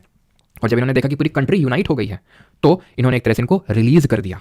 वह नहीं तो आप समझ सकते हैं कि अगर ये टाइम होता, मान लेते हैं 1930s का, 1920 का, जब भगत सिंह जी को हैंग किया गया था, तो क्या ही होता, इनको भी हैंग कर दिया जाता। ठीक है, बट आईएनए ट्रायल क्यों चला गया तो क्लियर है ना, क्योंकि इन लोगों ने विद्रोह किया है किसके खिलाफ? ब्रिटिशर्स के खिलाफ। तो जब जापान ने सरेंडर कर दिया तो इन्होंने भी सरेंडर इनको भी करना पड़ा, तो इन लोगों को अरेस्ट कर लिया गया था। अब क्योंकि उस समय यहाँ पे जापान के खिलाफ एग्रेशन चल रहा था ब्रिटेन का, तो इंडियन नेवी में लोग काफ़ी रिक्रूटमेंट कर रहे थे। कौन? ब्रिटिशर्स, बहुत रिक्रूटमेंट किए। और मोस्टली रिक्रूटमेंट किसका करेंगे? इंडियंस का। और उनसे बहुत ही मीनियल टास्क कराए, मतलब बहुत ही कि झाड़ू लगाओ ये सारी। और उनको बोलते हैं रेटिंग्स। रेटिंग्स वो होते हैं जो ये मीनियल टास्क करते हैं, एकदम जो सबसे निचली पोस्ट आप बोल सकते हो नेवी में। तो उन्हीं में से एक मतलब बोल सकते हो कि रॉयल इंडियन नेवी की एक थी INS क्या उसका नाम था? HMS तलवार। ठीक है, HMS तलवार करके एक रेटिंग थी, और उसने यहाँ पे प्रोटेस्ट कर दिया। कब? 1946 में, 1946 में, 1946 में इन लोगों ने 14 फरवरी का डेट था। ठीक है, 14 फरवरी है कि नहीं? तो इतना इंपॉर्टेंट डेट है तो ये कैसे बोल सकते हैं? तो 14 फरवरी 1946 को ये लोग प्रोटेस्ट कर देते हैं। क्यों? क्योंकि वहाँ पे कंडीशन सही नहीं है, खाना सही नहीं है, बहुत ही वो किया जा रहा है। और ये उस दिन इन लोगों को ये बोला गया था कि ब्रिटेन के झंडे लगाओ, ये सारी चीज़ें करो। और इन लोगों ने क्या उस पर लिख दिया, जो मतलब शिप था उसमें इन लोगों ने लिख दिया मतलब क्विट इंडिया, यानी भारत छोड़ो, और इंडिया के झंडे मतलब लगा दिए। ठीक है, और एक तरह से इन लोगों ने खाने को लेके, खाने मतलब इसलिए चूज़ किया बिकॉज गांधी जी ने सॉल्ट चूज़ किया था 1930 में सिविल डिसोबीडियंस करने के लिए। तो इन लोगों ने सोचा कि हम यहाँ पे खाने को चूज़ करेंगे और उसको एक मुद्दा बनाएंगे प्रोटेस्ट का। ठीक है, बट इन लोगों को बाद में सरेंडर करना पड़ा कुछ दिनों बाद। और मतलब इनको जो इंडियन लीडर्स थे उन्होंने बोला कि आप सरेंडर कर दो, नहीं तो फिर ऐसे में वो लोग आपके खिलाफ कुछ भी कर सकते हैं, इसलिए सरेंडर करने को बोल दिया। तो ये इसको हम इस नाम से जानते हैं, RIN म्यूटिनी। RIN का मतलब रॉयल इंडियन नेवी, और वहाँ पे एक म्यूटिनी हुई थी वो। ठीक है, तो फरवरी 1946 में होती है। ठीक है, और एक तरह की फाइनल म्यूटिनी होती है जो हम समझ सकते हैं, एक तरह का फाइनल प्रोटेस्ट होता है इनके खिलाफ। इसके बाद अब कुछ नहीं। क्यों? क्योंकि अब हम आज़ादी बढ़ने की ओर अग्रसर है। कैबिनेट मिशन प्लान को बुला लेते हैं जल्दी से भारत में। कैबिनेट मिशन प्लान, हाँ कैबिनेट मिशन प्लान। क्यों? क्लीमेंट एटली जो है उस समय प्राइम मिनिस्टर था। ठीक है, क्लीमेंट एटली उस समय प्राइम मिनिस्टर हुआ करता था ब्रिटेन का, और उसने एक 3 मेंबर्ड कमीशन भेजा। 3 मेंबर्ड का मतलब है कि उसमें 3 सदस्य थे, और उन 3 सदस्य में से कौन कौन थे? एक तो वही था जो क्रिप्स मिशन वाला था हमारा, स्टैफोर्ड क्रिप्स। ठीक है, दूसरा था हमारा AV अलेक्जेंडर था, और तीसरा था पैथिक लॉरेंस। ठीक है, तीसरा कौन था? Pethick Lawrence. और ये जो पैथिक लॉरेंस है यही इस पूरे कैबिनेट मिशन प्लान का चेयरमैन था, जो इसको लीड कर रहा था। अब इसमें काफ़ी सारी चीज़ें थी, वो हमें ज़्यादा डिटेल में पढ़ने की जरूरत नहीं है। बस ये ध्यान रखना कि जो डिमांड फॉर पाकिस्तान है was not adopted. Demand for a separate Pakistan और फॉर अ सेपरेट नेशन वो एक्सेप्ट नहीं करी गई थी, नॉट एक्सेप्टेड। बट एक्चुअल में इसको मुस्लिम लीग ने एक्सेप्ट कर लिया। तो बड़ी सरप्राइज की बात है कि भाई क्यों एक्सेप्ट कर लिया होगा इसने? तो इसलिए क्योंकि इसमें ग्रुपिंग का, रीजनल ग्रुपिंग का एक प्रोविजन था कि भाई ग्रुपिंग बना सकते हो आप, कि ऐसे ग्रुपिंग्स। ठीक है, कि भाई इसको लगा अब जिन्ना को कि भाई देखो ऐसा ऐसा है, देखो यहाँ पे पूरा मतलब इस तरह से इंडिया था। ठीक है, इस तरह से आप इंडिया समझ सकते हो। इसको लगा यहाँ पे मुस्लिम मेजोरिटी एरिया, यहाँ पे मुस्लिम मेजोरिटी एरिया, आराम से निकाल लेंगे। क्या अपने अलग 2 नेशन निकलेंगे? हम तो एक ही सोच रहे 2 निकलेंगे यहाँ पे। तो हुआ भी वही बाद में। लेकिन जब जवाहरलाल नेहरू का ये स्टेटमेंट उसने सुना, नेहरू जी का ये स्टेटमेंट सुना कि ये जो ग्रुपिंग है ये कंपलसरी नहीं है, ये चाहें तो लें, ना चाहें तो ना लें, और एक्चुअल में जो ये सब इंडिया का पार्ट ही बनेंगे। जब ये इसने सुना तो इसको लगा जिन्ना को अब बात ऐसे नहीं बनेगी, देखो नहीं तो अब क्योंकि ये अब तो जाने ही वाले हैं ब्रिटिशर, और अब अगर हमने कुछ एक्शन नहीं लिया तो फिर हमें दिक्कत हो जाएगी। तो इसने क्या निर्देश दिए, जिन्ना ने अपनी करतूत इसने दिखा दी, अपनी हरकत जो इसने दिखा दी, वो ये है, इसने निर्देश दिए सभी मुस्लिम्स को कि 16 अगस्त 1946 को ऑब्जर्व डायरेक्ट एक्शन डे। 16 अगस्त वही दिन है जिस दिन पाकिस्तान अपना, ठीक है, खैर छोड़ो, तो 14 अगस्त को मनाता है, तो ऑब्जर्व डायरेक्ट एक्शन डे, ठीक है, डायरेक्ट एक्शन डे ऑब्जर्व करो। यानी कि डायरेक्ट एक्शन डे का मतलब ये है कि मार काट मचा दो, हिंदुओं को जहां दिख जाए मारो, ठीक है। तो अब यहाँ पे मैं हिंदू मुस्लिम नहीं करना चाहता हूँ कि भाई कितना किसने मारे, बट हाँ बहुत सारी यहाँ पे किलिंग्स हुई, बहुत सारी, और मेन इनको हम कैलकाटा किलिंग्स के नाम से जानते हैं, बिकॉज जो मेन सेंटर रहा किलिंग्स का वो मेन कैलकाटा था, कैलकाटा किलिंग्स के नाम से जानी जाती है। और वहाँ पे एक जगह थी नोआखली। जब हमारे देश का पार्टीशन हो जाता है, जब हम आज़ादी दिवस मना रहे थे, गांधी जी यहीं पे थे। आपसे कई बार पूछता है कि 15 अगस्त 1947 को गांधी जी कहाँ पे थे, तो गांधी जी उस समय नोआखली में थे, क्योंकि वो कैलकाटा जो किलिंग्स हुई थी वहाँ पे डायरेक्ट एक्शन डे की वजह से, तो वो इस वजह से वहाँ पे गए थे। और क्योंकि ये सब इतनी किलिंग्स होती हैं, तो इसलिए फिर पहले तो ये प्लान था क्लीमेंटली का कि भाई 1948 तक हम आज़ादी देंगे इंडिया को, लेकिन इतनी सारे कम्युनल क्लैशेस को देख के और ये सारी चीज़ें देख के कि अब यहाँ पे तो हमें कुछ फायदा नहीं, जितना लूटना था सब लूट लिया, यहाँ पे जितना जल्दी हो सके बैग पैक करके निकलो भाई। तो फिर ये लोग जो है पहले ही आज़ादी दे दी हमें। और यहाँ पे एक इसने फिर बाद में रफली जून के टाइम पे एक प्लान भेजा, जून 1947 में, जिसको कि या फिर एक एक्ट लाया, इंडियन इंडिपेंडेंस एक्ट, ठीक है, इंडियन इंडिपेंडेंस एक्ट ऑफ 1947, मतलब पूरी तरह से इंडिया को ट्रांसफर ऑफ पावर करने के लिए इंडिया और पाकिस्तान को एक्ट लाया गया। माउंट बैटन को भेजा, तो इसको माउंट बैटन प्लान के नाम से भी जानते हैं, और माउंट बैटन प्लान, ठीक है, माउंट बैटन जो है last governor general of India बना, ठीक है, last governor general of India, अगर आपको याद आ रहा हो तो last governor general of India बना। और इसके बाद ये पोस्ट जो है आज़ादी के बाद ट्रांसफर कर दी गई, किसको, कमेंट बताएंगे आप, सी से उनका नाम चालू होता है, देखते हैं कितने लोग बता पाते हैं, ठीक है, तो चलो बता देते हैं, नहीं तो फिर क्या ही इस बात में वो रखना सस्पेंस। सी राजगोपालाचारी, ठीक है, सी राजगोपालाचारी, ठीक है। तो ये जो है सी राजगोपालाचारी आज़ाद भारत के पहले गवर्नर जनरल ऑफ इंडिया बनते हैं और आखिरी भी, क्योंकि उसके बाद इस पोस्ट को खत्म कर दिया जाता है। तो माउंट बैटन को इसलिए भेजा गया था कि आप पार्टीशन करो और एक तरह से बाउंड्री लाइन डिसाइड करो। बाउंड्री लाइन के लिए तो फिर अलग से कमीशन बैठे थे, बट मेन ये था माउंट बैटन प्लान, इसको हम पार्टीशन प्लान भी बोलते हैं। ये ऑफिशियली इससे जो इंडियन यूनियन था उसको दो में ट्रांसफर किया गया, इंडिया और पाकिस्तान। और यहाँ से कैसे कंट्रीज निकल के आए, एक तो हमारा प्यारा भारत देश निकल के आया, और ये गंदा सा देश पाकिस्तान निकल के आया, और ये एक और ये वेस्ट पाकिस्तान कहलाया, और ये ईस्ट पाकिस्तान कहलाया, जिसको कि अभी हम बांग्लादेश के नाम से जानते हैं। क्यों? क्योंकि 1971 में 1971 में हमने इस बड़े बेटे से अपने छोटे बेटे को आज़ाद करवा दिया। क्यों आज़ाद करवा दिया? उसमें हमारे कोई मतलब इस तरह से नहीं, इनके खिलाफ हम कोई बहुत ज़्यादा, ये हमारे मित्र हैं बहुत ज़्यादा, ऐसा कुछ नहीं है। मेन ये है एक्चुअल में कि ये लोग डिजास्टर्स प्रूव हो रहे थे इंडिया के लिए। जो वेस्ट पाकिस्तान है, ईस्ट पाकिस्तान का यूज़ करके इंडिया में बहुत सारी गलत एक्टिविटीज़ को फैला रहा था, तो इसलिए इसको अलग करना हमारे लिए ज़रूरी हो चुका था। तो 1971 में इंदिरा गांधी जी के टाइम पे इसको अलग किया जाता है, और एक शिमला एग्रीमेंट भी साइन होता है इंडिया और पाकिस्तान के बीच में, ठीक है, शिमला एग्रीमेंट 1971 में, ठीक है। और ये साइन होता है इंदिरा गांधी और उस समय का ब्रिटेन का प्राइम मिनिस्टर था, वो भुट्टो करके उसका नाम था, क्या एग्जैक्ट नेम था उसका, जुल्फिकार भुट्टो, ठीक है, जुल्फिकार भुट्टो और इंदिरा गांधी, उनके बीच में साइन हुआ था कि भाई हम अपने बायलैटरल रिलेशंस को नहीं तोड़ेंगे, ऐसे ही मेंटेन रखेंगे, ठीक है। क्योंकि 1971 में हमें पता है वॉर हुआ था, युद्ध हुआ था इंडिया और पाकिस्तान के बीच में, जो इंडिया जीत गया था ऑब्वियसली, ठीक है। तो इसलिए शिमला एग्रीमेंट बाद में हुआ था। तो यहाँ पर हमें मिल चुकी है आज़ादी, ठीक है। क्लियर यहाँ तक सभी को? अब किसी का कोई डाउट हो तो पूछ लो, देन हम लोग अभी करेंगे क्वेश्चन इस टॉपिक के।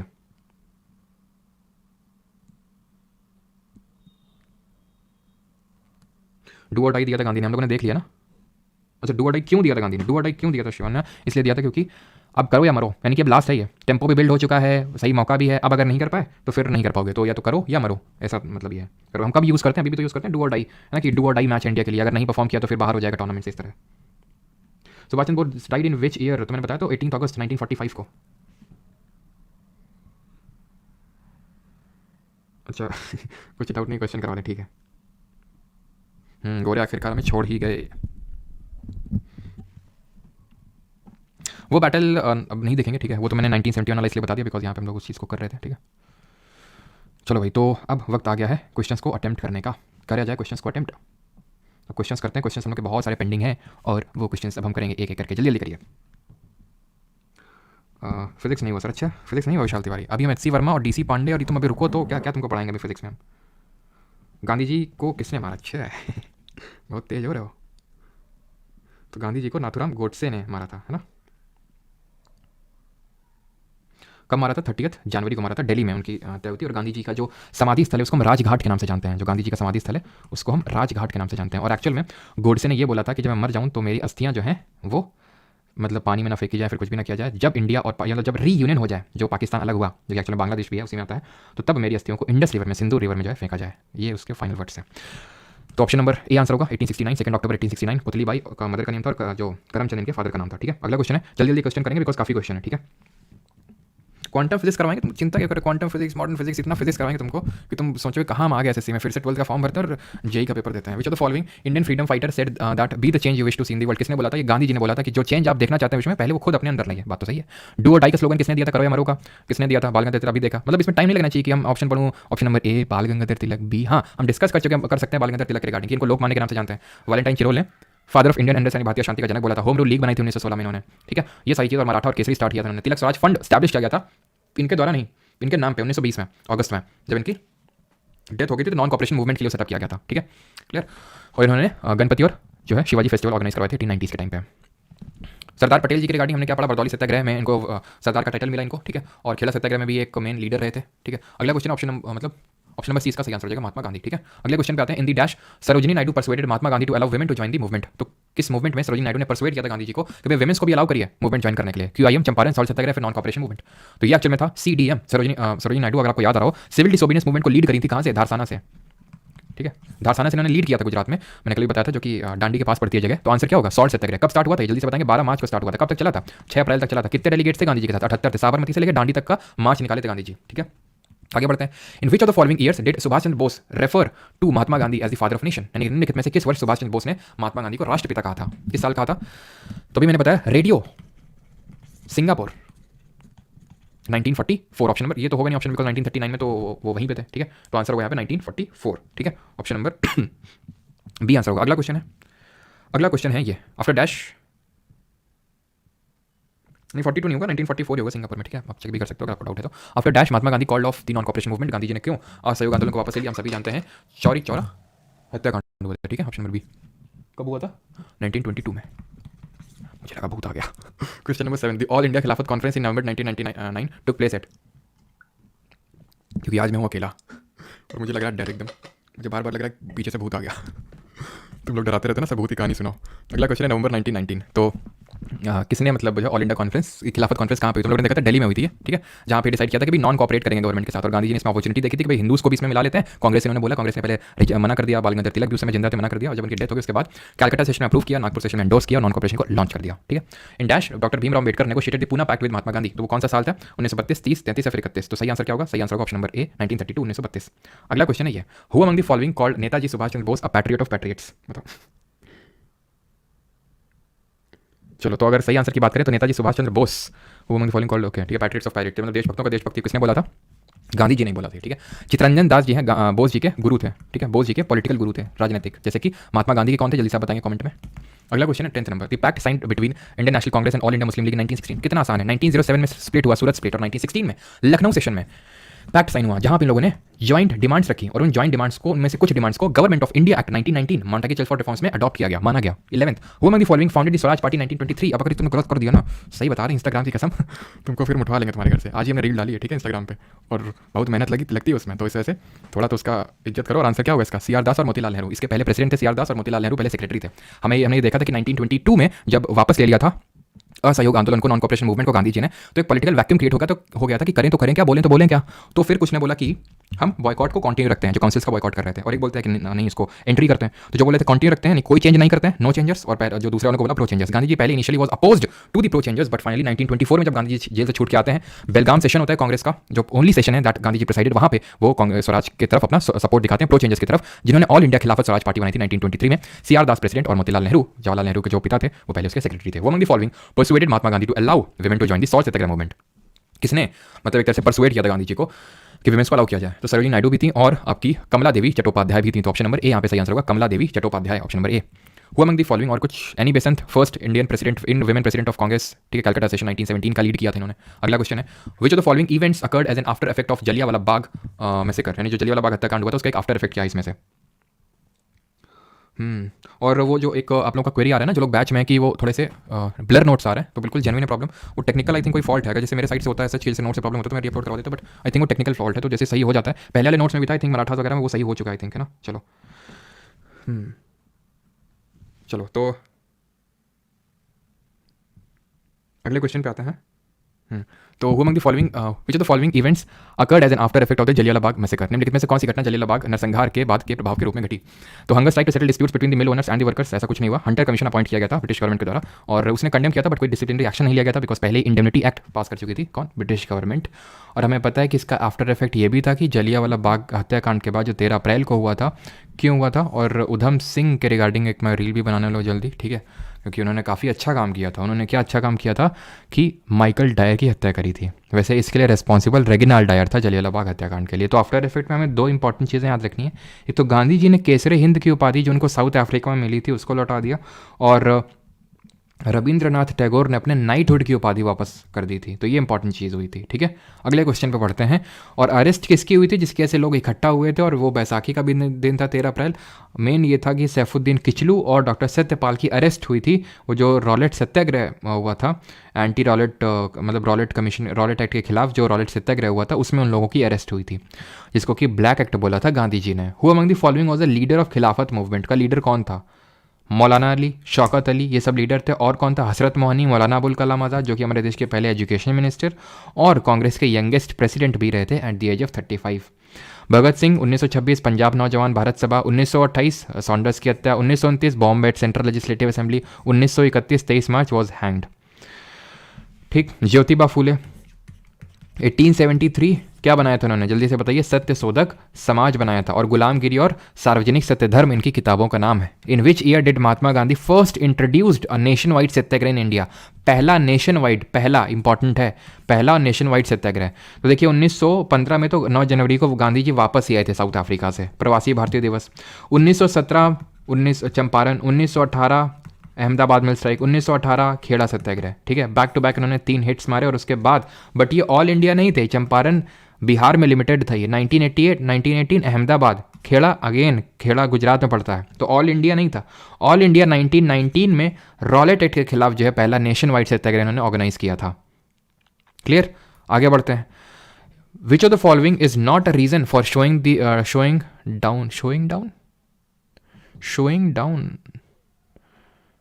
डाउन दी, ओके चलो पढ़ लेते हैं statements. Due to the absence of alternative Indian institution, boycott of British institution proposed a problem. Leaders of movement shifted their focus toward domestic work, thus created a void. Many lawyers resigned, but then absence of income for a longer period of time compelled them to rejoin. Khadi cloth was often the more expensive in the mass-produced mill cloth, and poor people could not afford it. Question I think showing का मतलब क्या है? Which is not even for showing down the. I think answer मतलब statement पढ़ के जो मुझे थोड़ा सा लग रहा है आंसर यहाँ पे ऑप्शन नंबर डी होना चाहिए, बट मुझे कंफर्म करना पड़ेगा कि ये शोइंग एक्चुअल में था क्वेश्चन में कि टाइपिंग मेरे इसमें मिस्टेक है कुछ। वैसे आंसर तो डी होना चाहिए अगर सारी चीज़ें सही हैं तो, ठीक है। बाकी इसको मैं स्किप करना चाहूँगा। Question number 17, in which year did Mahatma Gandhi led the Champaran movement against the indigo planters?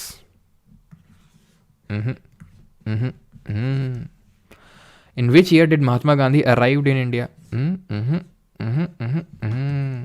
अगला question 19th, in which year did Mahatma Gandhi led a successful mill workers? तो ये सब बताने की जरूरत नहीं, एकदम खटाखट आंसर आने चाहिए आपके, ठीक है। 17 में चंपारण, 18 में अहमदाबाद और खेड़ा दोनों हुए थे। After Mahatma Gandhi release from prison in January 1931, Congress leaders met at, कहाँ पे कांग्रेस लीडर जो है मिले थे 1931 में, जब उनकी रिलीज़ हो गई थी प्रेजेंट से। रिलीज़ क्यों करी थी? किसने करी थी? इरविन ने करवाई थी, ताकि पैक्ट साइन करवा सके। पैक्ट साइन हुआ था, इरविन ने कुछ गांधी जी की डिमांड मानी, गांधी जी ने कुछ इरविन की डिमांड मानी। गांधी जी ने क्या डिमांड मानी कि सेकंड राउंड टेबल कॉन्फ्रेंस जो दूसरी गोलमेज सम्मेलन है उसमें हिस्सा लेंगे, और सीडीएम को अभी के लिए सस्पेंड कर देंगे। और इरविन ने क्या माना था कि जो लोग कन्विक्टेड नहीं है वायलेंस, उनको रिलीज़ किया जाएगा, सॉल्ट मेकिंग के राइट्स दिए जाएंगे, और जिनकी प्रॉपर्टी सीज करी गई थी, अभी थर्ड पार्टी को सेल नहीं करी गई है, तो उसको भी वापस कर दिया जाएगा, ठीक है। बट उसके बाद हमें पता है कि इस गांधी इरविन पैक्ट को एंडोर्स करने के लिए और सेकेंड राउंड टेबल कॉन्फ्रेंस में पार्टिसिपेट करने के लिए एक सेशन होता है।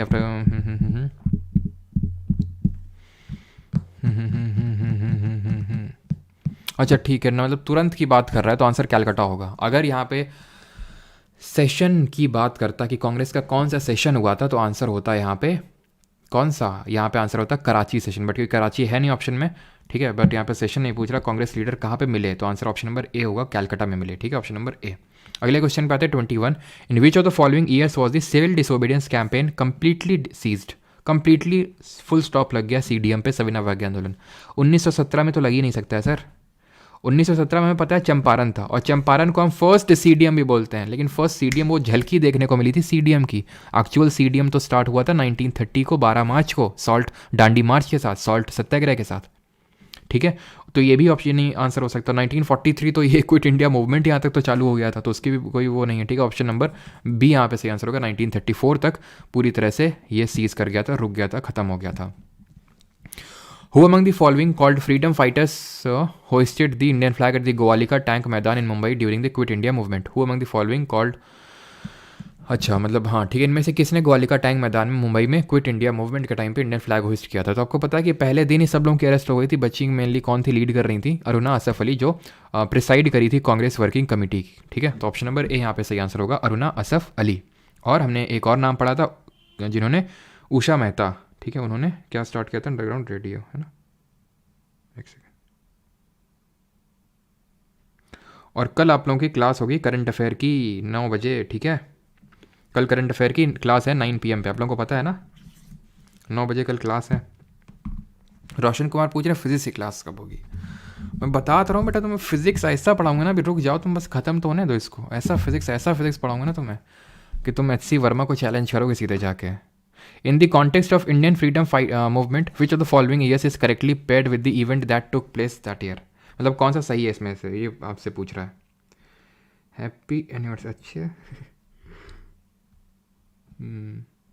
सुबह नहीं होगा कल, ठीक है, भूत आ गया। अच्छा तो कल सुबह नहीं होगा, कल रात को होगा 9 बजे, ठीक है, क्योंकि रात को मुझे डर लगता है, तो इसलिए तुम लोगों के साथ जो है मैं सेशन कर लूँगा, तो फिर डर नहीं लगेगा मेरे को, है ना। तो 1915 में, और हम लोग साथ में 12 बजे तक क्लास करेंगे कल, है ना। Gandhi ji return from South Africa, बिल्कुल सही है। 1944 में क्रिप्स मिशन नहीं आया था, 1942 में आया था। फर्स्ट राउंड टेबल कॉन्फ्रेंस 1930 में हुई थी लंदन में, दूसरी 1931 में और तीसरी 1932 में। और क्विट इंडिया रेजोल्यूशन 1945 में नहीं 1942 में अडॉप्ट किया गया था।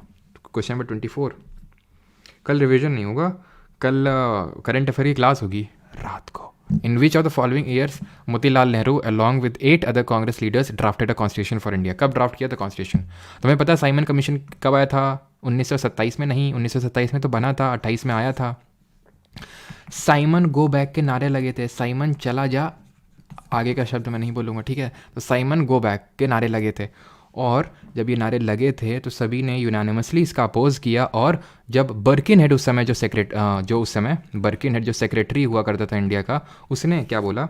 उसने बोला कि देखो तुम इंडियंस कुछ नहीं कर सकते हो, तुम कॉन्स्टिट्यूशन खुद का नहीं बना सकते हो, इसीलिए तो साइमन कमीशन में अपॉइंट करना पड़ा। और तुम लोग विरोध क्यों कर रहे थे? बिकॉज इस 7 मेंबर्स थे, इसमें 7 सदस्य थे और सारे अंग्रेज थे, यानी ऑल वाइट कमीशन था। तो फिर इस चैलेंज को एक्सेप्ट करते हुए मोतीलाल नेहरू की चेयरमैनशिप में एक तरह से छोटी कमेटी का गठन हुआ, और इन लोगों ने नेहरू रिपोर्ट दी 1928 में। जिन्ना भी जल्दी से कूद के आया और उसने भी अपने 14 पॉइंट्स दे दिए, ठीक है। और एक चीज़ ध्यान रखना, जिन्ने को कायदे आज़म के नाम से जाना जाता है, कायदे आज़म, क्योंकि कायदे में रहता नहीं था ये, ठीक है। तो इसको सब बोलते थे कायदे में रहा करो जिन्ना, तो इसका वहीं से नाम पड़ गया कायदे आज़म। Who among the following was the only martyr of the quit India phase of the freedom movement who was hanged? तो एकमात्र जिनको जो हैंग किया गया था, परमार GS, अच्छा हैप्पी बर्थडे बताते हैं अभी तुमको, रुक जाओ। सिट स्ट्रेट, ये बात सही बताई। चलो, तो who among the following was the only martyr, तो ये थे हमारे असम से, जिनका नाम था 40 से हम लोग, तो आंध्र प्रदेश से हम बाद में देखेंगे, पॉलिटी में ही आएंगे। आंसर होगा कुशल कुंवर आंसर होगा इसका, ऑप्शन नंबर सी। ये नाम हम लोगों ने नहीं देखा था, ध्यान रख लीजिएगा, इंपॉर्टेंट है, ठीक है। Gandhi ji delivered the famous do और डाई स्पीच ऑन, तो गांधी जी ने डिलीवर कब करी थी इस स्पीच को? 14 जुलाई 1942 और 23 मार्च 1942, 24 सितंबर 1942 या फिर 8 अगस्त 1942, कौन सी वो डेट थी? तो डेट अगर बात करें तो यहाँ पे 1942 तो होगा ही, और ये आई थिंक सितंबर तो होगा नहीं, ठीक है, और मार्च भी नहीं होगा। आंसर इसका ऑप्शन नंबर डी होगा, 8 अगस्त, ठीक है, 8 अगस्त 1942 इसका आंसर होगा, जहाँ पे गोवालिका टैंक में इन्होंने ये चीज़ बोली थी, ठीक है। ऑप्शन नंबर डी इसका आंसर होगा, ठीक है। अगले क्वेश्चन पे आते हैं, और इस समय वॉइस रॉय कौन था? जल्दी से बताइए, क्विट इंडिया मूवमेंट के टाइम पे। ये बहुत आसान है, मैं बार बार वहाँ पे रिपीट भी किया था। Which newspaper was brought by Gandhi ji in South Africa? जल्दी से टाइम नहीं लगना चाहिए। आंसर क्या होगा? Indian Opinion. याद आ रहा है? Natal Indian Congress, Indian Opinion पत्रिका और टॉल्स्टॉय फार्म और फिनिक्स फार्म। और इसमें क्या पूछे थे? क्विट इंडिया मूवमेंट के टाइम पे कौन था? ये लेनिथगो था, ठीक है, जो ऑगस्ट ऑफर भी लेके आया था, ठीक है, इन 1918। और ये गांधी जी का ही है। यंग इंडिया हो गया, नवजीवन हो गया, ये गांधी जी का ही है। हरिजन हो गया, वीकली। इन 1918 गांधी जी ऑर्गेनाइज्ड खेड़ा सत्याग्रह। किस लिए ऑर्गेनाइज करवाए थे ये? Irrigation, quality seed, health care, revenue collection के लिए। Who among the following was one of the leaders who was instrumental in convincing Gandhi ji about the need to start a non-cooperation movement in support of the खिलाफत? किसने convince किया था गांधी जी को? शौकत अली, मौलाना अबुल कलाम आज़ाद, अब्दुल गफ़ार खान, मोहम्मद अली जिन्ना, हाँ कौन था? तो सही आंसर क्या होगा? तो यहाँ पे आंसर होगा शौकत अली, ऑप्शन नंबर ए, ठीक है। यहाँ पे ऑप्शन नंबर ए शौकत अली, जो अली ब्रदर्स में से एक थे, ठीक है। अगला question, C Rajagopalachari led the salt Satyagraha from which state? कहाँ से लीड किया था? तो हम लोगों ने कल लीडर्स देखे थे। जैसे अभी मैंने आपको बताया था, पेशावर से खान अब्दुल गफ्फार खान लीड कर रहे थे, वैसे ही सी राजगोपालाचारी तमिलनाडु से लीड कर रहे थे। बंगाल में से कौन लीड कर रहा था? सॉरी, बंगाल बोल रहा हूँ। बिहार से कौन लीड कर रहा था? बिहार से लीड कर रहे थे अंबिका कांत सिन्हा। नाखस पॉन्ड को साइट चूज़ किया गया था। और अगर हम कुछ बात कर लेते हैं, जैसे कि और बात कर लेते हैं, कहाँ से हमने देखे थे? केरला से के केलप्पन लीड कर रहे थे। वाइकॉम सत्याग्रह के जो हीरो हैं वो लीड कर रहे थे, ठीक है। धारसाना से कौन लीड कर रही थी हमारी? धारसाना से लीड कर रही थी Sarojini Naidu. Who among the following earn the sobriquet Bharat Kokila from Mahatma Gandhi? किसने अर्न किया title? Sarojini Naidu, Annie Besant, Toru Dutt या फिर सुचेता कृपलानी? तो सही आंसर होगा यहाँ पे सरोजिनी नायडू, ऑप्शन नंबर ए यहाँ पे सही आंसर होगा, ठीक है। The second round table conference was held in 1931 in which of the following countries? कहाँ पे हुई थी दूसरी वाली, जिसमें कि कांग्रेस और गांधी जी ने पार्टिसिपेट किया था? Gandhi ji led the second round table conference from the side of Congress. और तीनों में किसने पार्टिसिपेट किया था? अंबेडकर जी ने किया था। आंसर क्या होगा? लंदन में हुई थी तीनों। 33 dash was a mentor to both Gandhi ji और जिन्ना। गांधी जी और जिन्ना दोनों के मेंटर एक ही थे, और वो कौन थे? गोपाल कृष्ण गोखले। देखो एक कैसा निकल गया ये, है ना। तो गोपाल कृष्ण गोखले ने जो है इनके पॉलिटिकल गुरु थे दोनों के, गांधी जी के और मोहम्मद जिन्ना के, ठीक है। चलिए आगे बढ़ते हैं। In which year was the first round table conference held in London? पहली राउंड टेबल, पहली गोलमेज सम्मेलन कहाँ पे हुई? सॉरी, कब हुई? लंदन में हुई, ये दिया हुआ है। तो ये 1930 में हुई। सिंपल से क्वेश्चन है एकदम, ठीक है। लप्पू सा क्वेश्चन है, झींगुर बना के उड़ा देना एकदम। Who before going to the gallows had expressed his desire for keeping his ashes intact till India is reunited and throwing them into the Indus River? अभी बताया था थोड़ी देर पहले कि मेरे अस्थियों को मत बहाना, उनको तब तक संभाल के रखना जब तक इंडिया को रीयूनाइट ना कर दिया जाए। ये बोला था गोडसे ने, ठीक है, ऑप्शन नंबर बी, जिसने गांधी जी की हत्या करी थी। सूर्यसेन के बारे में हमने क्या पढ़ा था? जल्दी से याद करिए। सूर्यसेन याद आ रहा है कुछ? मास्टर दा, बंगाल में लीड किया था, जो अभी प्रेजेंट डे बांग्लादेश में पड़ता है। चिटगोंग आर्मरी रेड 1930 में, जहां विमेन का पार्टिसिपेशन देखने को मिला। कल्पना दत्त, बीनी घोष, सुनीति चंडेरी, ठीक है, ये सब ने भी पार्टिसिपेट किया, ठीक है।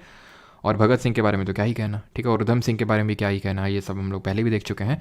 The noted freedom fighter Shaheed Laxmi Nayak belong to the state of? तो कहाँ से बिलोंग करती थी शहीद लक्ष्मी नायक? तो नायक ये बिलोंग करती थी हमारी ओडिशा से, ऑप्शन नंबर डी आंसर होगा। Third round table conference, when did quit India movement start? Who among the following was called as अजात शत्रु by गांधी जी? गांधी जी ने किसको अजात शत्रु बोला था? अजात शत्रु मतलब जिसका कोई शत्रु नहीं है, ठीक है, नो एनिमी। तो ये बोला था गांधी जी ने राजेंद्र प्रसाद को, ऑप्शन नंबर डी आंसर होगा। Which Indian had established the Natal Indian Congress, ठीक है, की स्थापना किसने करी थी? किस भारतीय ने? जवाहरलाल नेहरू, गोविंद रानडे, महात्मा गांधी या फिर बाल गंगाधर तिलक? तो नेटल इंडियन कांग्रेस हम जानते हैं गांधी जी ने साउथ अफ्रीका में करी थी। राजघाट किसका समाधि स्थल है? जल्दी से बताएंगे। गांधी जी का है। विजय घाट किसका है? लाल बहादुर शास्त्री का है विजय घाट, ठीक है। The mother of Mahatma Gandhi, Putli Bai, ठीक है। सिंपल से क्वेश्चन है। Dash was awarded Kesare Hind की उपाधि किसको मिली थी? 1915 में हार्डिंगे ने दी थी साउथ अफ्रीका में, गांधी जी ने लौटाई थी जलियाला बाग मैसेकर के बाद, ठीक है। तो ऑप्शन नंबर बी आंसर होगा। और रविन्द्रनाथ टैगोर ने नाइटहुड की उपाधि वापस लौटाई थी, है ना। चलिए आगे। Which of the following was not a condition laid down in the Gandhi rule? In fact में कौन सी एक निर्धारित नहीं थी इसमें? Indian national Congress should stop civil disobedience movement, मतलब इसमें गांधी इरविन पैक्ट के संबंध में पूछ रहा है। तो Indian national Congress should stop, ये तो था, ये सही होगा। रिमूवल ऑफ सॉल्ट टैक्स, ये भी था।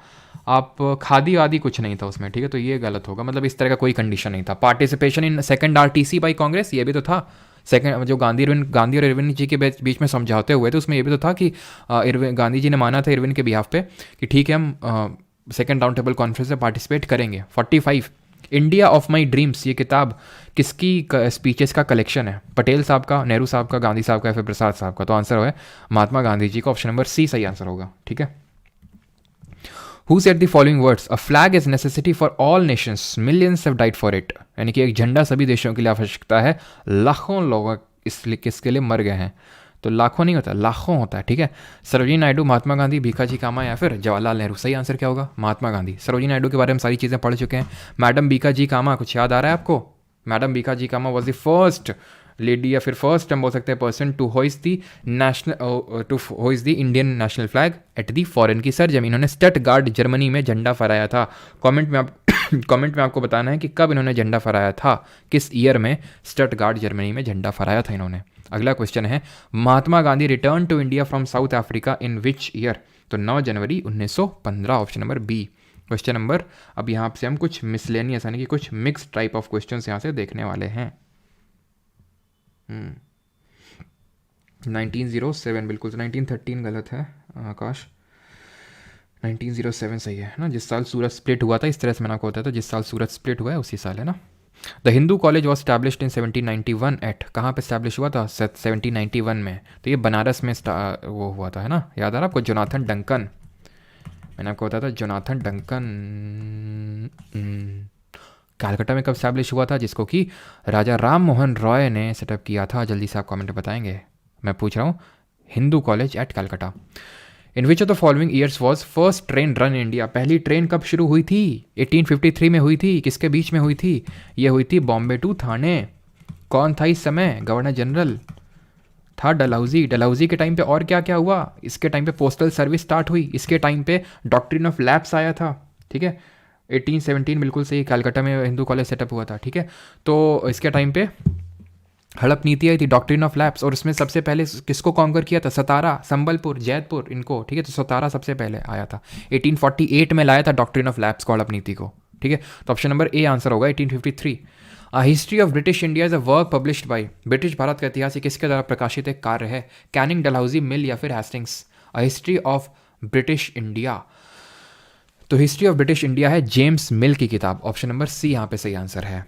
History of British India, James Mill. 50th question, और तक यहाँ से हमारा लगता है, Warren Hastings became the first governor general of Bengal in which year? पता है तो ठीक है, नहीं पॉलिटी में भी पढ़ेंगे, वैसे तो मैंने बताया हिस्ट्री में भी कि 1773 में एक रेगुलेटिंग एक्ट आता है सबसे पहले, और उसमें गवर्नर ऑफ बंगाल को गवर्नर जनरल ऑफ बंगाल की पदवी दी जाती है।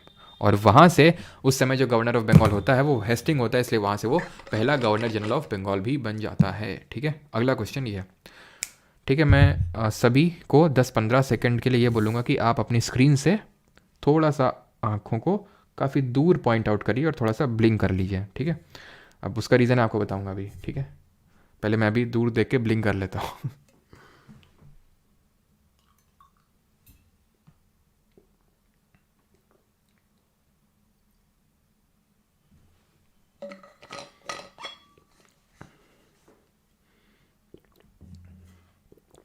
तो ये बोला जाता है कि जब आप 20 मिनट, आप बहुत ज़्यादा फोकस करने का काम होता है आपका कि ठीक है आपको मोबाइल स्क्रीन में पढ़ना है, मेरे को पढ़ाना है, ठीक है।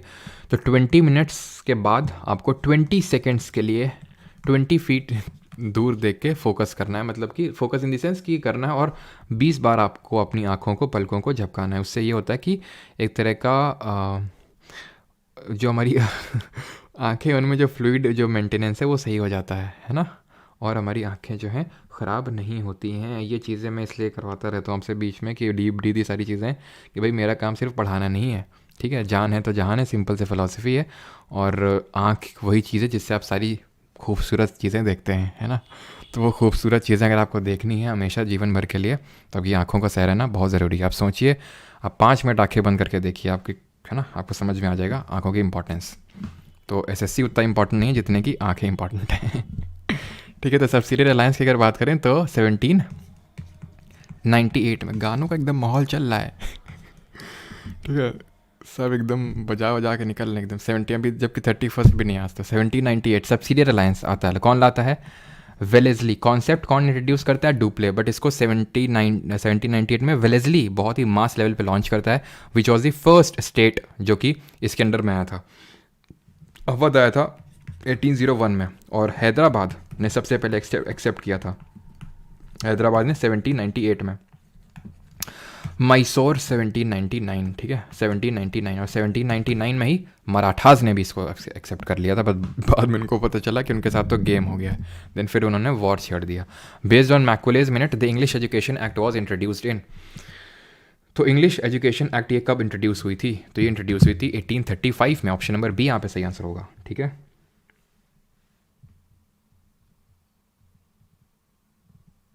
अगला क्वेश्चन।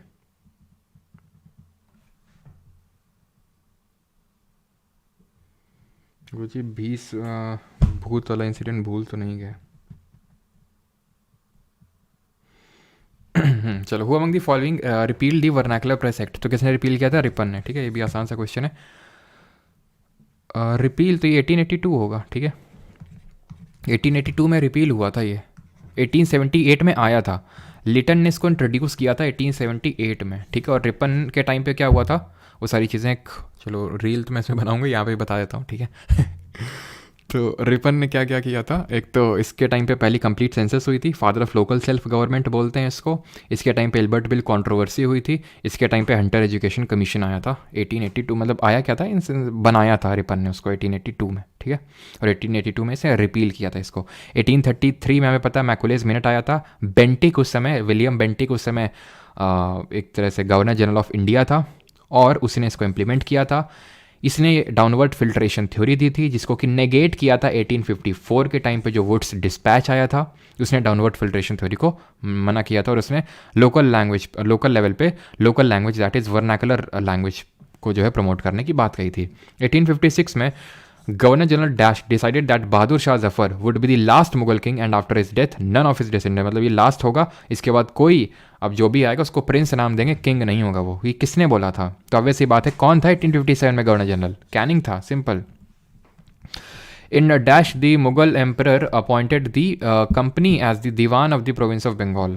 तो सिंपल याद करो, डुअल गवर्नमेंट इन बंगाल, जहाँ पे दीवानी फंक्शंस और निज़ामत फंक्शंस, दीवानी तो कंपनी ने ले लिए थे, और निज़ामत जो पुलिस के, ये रेवेन्यू वाले फंक्शंस थे, रेवेन्यू राइट्स थे, और जो निज़ामत फंक्शंस थे जो पुलिस वाले, ये दे दिए किसको? नवाब को। तो आंसर क्या होगा? आंसर होगा यहाँ पे option number D 1765 battle of Buxar. याद आ रहा है 1764 मीर जाफ़र था एक, ठीक है सॉरी मीर कासिम और हमारा था ये शुजाउद्दौला नवाब ऑफ अवध और शाह आलम द्वितीय। तो मीर कासिम को तो साइड कर दिया, हटा दिए, और इन दोनों से ट्रीटी साइन करवाए थे, डुअल गवर्नमेंट इन बंगाल। ठीक है, जिसको कि ख़त्म किसने किया था? ख़त्म किया था हेस्टिंग्स ने इन द ईयर 1772। 1772 में dual government was ended in Bengal by Hastings. लाया कौन था? लाया था इसको क्लाइव, इसके लिए डुअल गवर्नमेंट लाया था क्लाइव। ठीक है, इलाहाबाद की ट्रीटी हुई थी 1765 में, उसके through. 56 who among the following was the viceroy of India during the formation of Indian national Congress? ये आसान से क्वेश्चन आप खुद करेंगे। Which of the following viceroys of India took the first step to separate province? हाँ, ये थोड़ा अच्छा क्वेश्चन है। ये कौन था जिसने सबसे पहले प्रांतीय वित्त को केंद्रीय वित्त से अलग किया था, यानी प्रोविंशियल फाइनेंस को सेंट्रल फाइनेंस से अलग किया था? तो ये था सबसे पहले करने वाला चेल्मस्फोर्ड, नॉर्थबुक, मेयो या फिर डफरिन। तो ये था आपका मेयो, ऑप्शन नंबर सी यहाँ पे सही आंसर होगा, जिसने कि एक तरह से फाइनेंशियल डिसेंट्रलाइजेशन स्टार्ट किया था। ठीक है, इसी के टाइम पे पहली सेंसस भी हुई थी 1872 में, लेकिन पहली कंप्लीट सेंसस 1881 में हुई थी रिपन के टाइम पे, इसके टाइम पे कंप्लीट नहीं हुई थी। अगला क्वेश्चन है डैश इंट्रोड्यूस दी दरोगा सिस्टम? दरोगा सिस्टम मतलब हाँ, दरोगा अप्पू सिंह है यहाँ पे, अभी बताओ दरोगा अप्पू सिंह। और नहीं बता पाए ना तो अपना यूज़र नेम बदल लेना, तुम भाग गया लगता है, दिख नहीं रहा है। हाँ है नहीं अभी दरोगा अप्पू सिंह। सर भूख लग रही है। अच्छा भूख लग रही है, तो हमको नहीं लग रही है। चलो कुछ क्वेश्चन और कर लो, बस 15 क्वेश्चन और जल्दी जल्दी, बीच में जो आसान होंगे वो नहीं करवाएंगे। ठीक है, पहला फैक्ट्री एक्ट भी आया था रिपन के टाइम पे, बिल्कुल सही है। हम्म, है नहीं, गुरुजी रहने दो, ओवरफ्लो कर रहा है। कोई नहीं, रिकॉर्डेड देख लेना, ठीक है। चलो।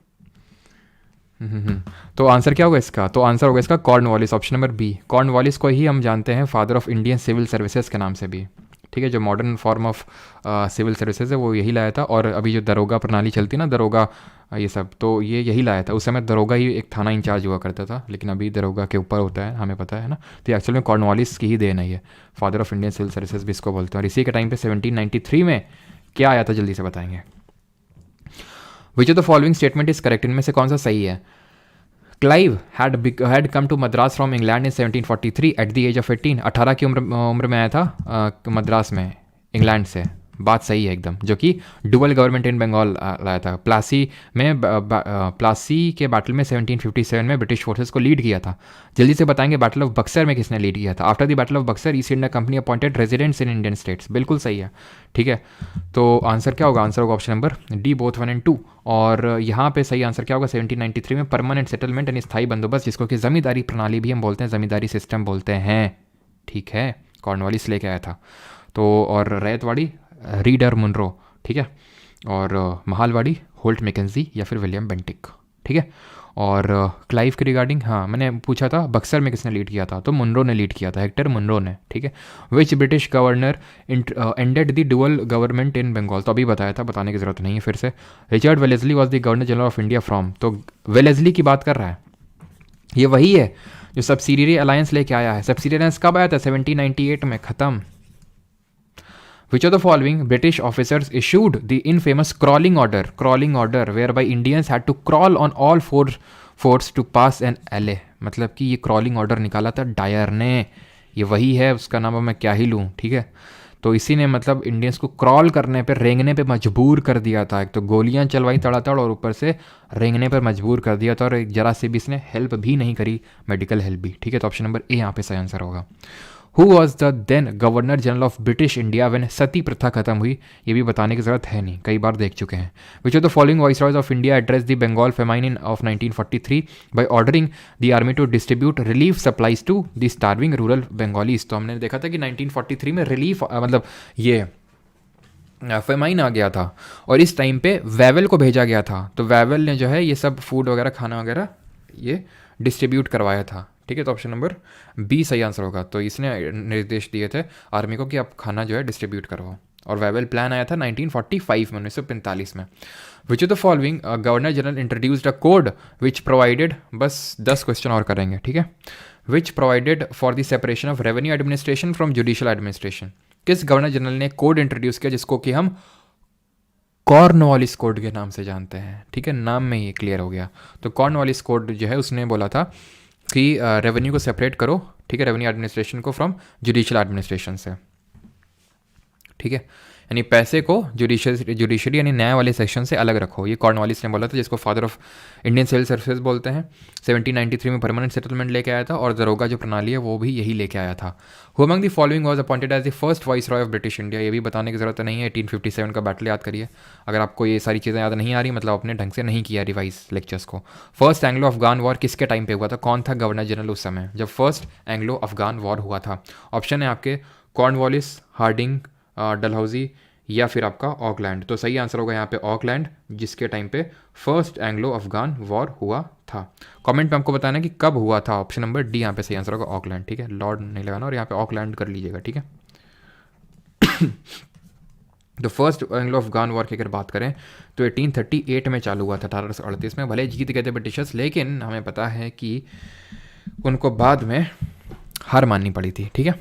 और फिर वहाँ पे लॉरेंस अपनी पॉलिसी ऑफ मास्टरली इनएक्टिविटी लेके आता है कि मैं वहाँ पे इंटरफेयर नहीं करूँगा अफगानी अफेयर्स में। मास्टरली इनएक्टिविटी कौन लेके आता है? लॉरेंस ये पॉलिसी लेके आता है कि मैं अफगानी अफेयर्स में इंटरफेयर नहीं करूँगा। मुस्लिम लीग कहाँ पे स्टैब्लिश हुई थी बताने की ज़रूरत नहीं है। डायरेक्ट एक्शन डे कब ऑब्जर्व करने को बोला था लीग ने?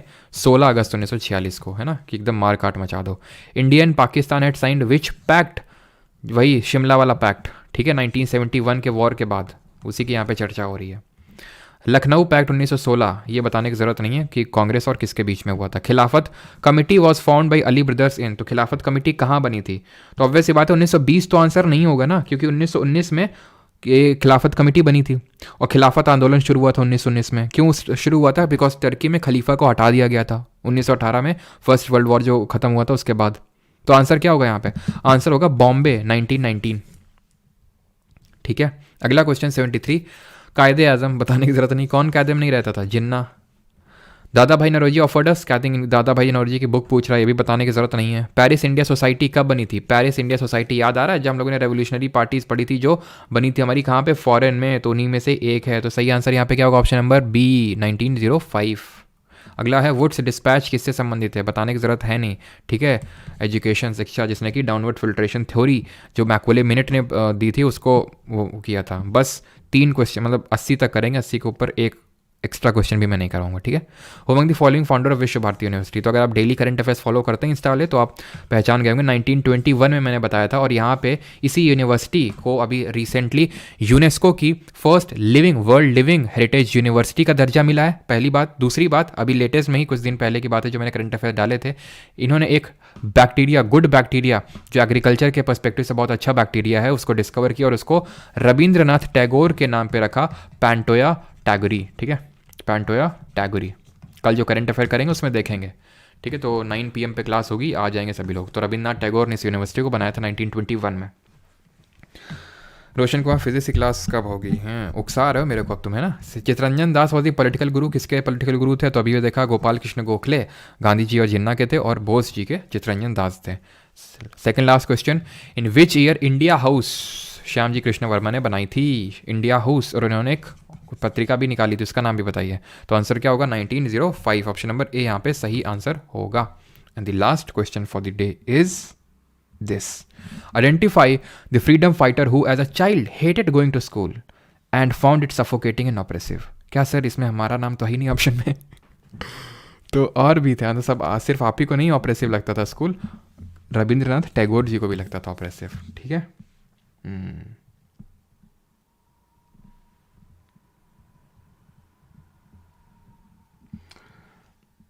कोई नहीं, रिकॉर्ड देख लेना, those who are watching only मोए मोए। भूतेश सर ने कहा कि जीएस परमार से पढ़ो, अच्छा थैंक यू भूतेश सर को। और सोशलिस्ट, हाँ सोशलिस्ट बिल्कुल सही बताया है, जर्नल का नाम जो यहाँ पे मैंने पूछा था, द सोशलॉजिस्ट निकाला था श्याम जी कृष्ण वर्मा ने, लंदन में, ठीक है। इंडिया हाउस बनाई थी कहाँ पे? लंदन में। बर्लिन कमेटी बनी थी, हम लोगों ने देखा था, वीरेंद्रनाथ चट्टोपाध्याय ने उसको बनाया था, ठीक है। क्लियर। अब इसके आगे क्वेश्चंस हैं, ठीक है, ये भूदान वाले, ठीक है, ये सब क्वेश्चंस आप करेंगे, और कितने 10 क्वेश्चन है मात्र बस, ठीक है। तो ये आप करेंगे और PDF अपलोड हो जाएगी प्राइवेट टेलीग्राम ग्रुप में, और वहाँ पे मैं डलवा दूंगा। अब है बारी किसकी? इंस्टाग्राम रील की। तो आ जाइए इंस्टाग्राम पे जल्दी से दौड़ते हुए। कोई रील आपको दिखाते हैं जल्दी से। धन्यवाद सभी को, मिलते हैं कल रात को 9 बजे, और फिर उसके बाद अगला सब्जेक्ट स्टार्ट होगा, पॉलिटी, 1 जनवरी 2024। धन्यवाद।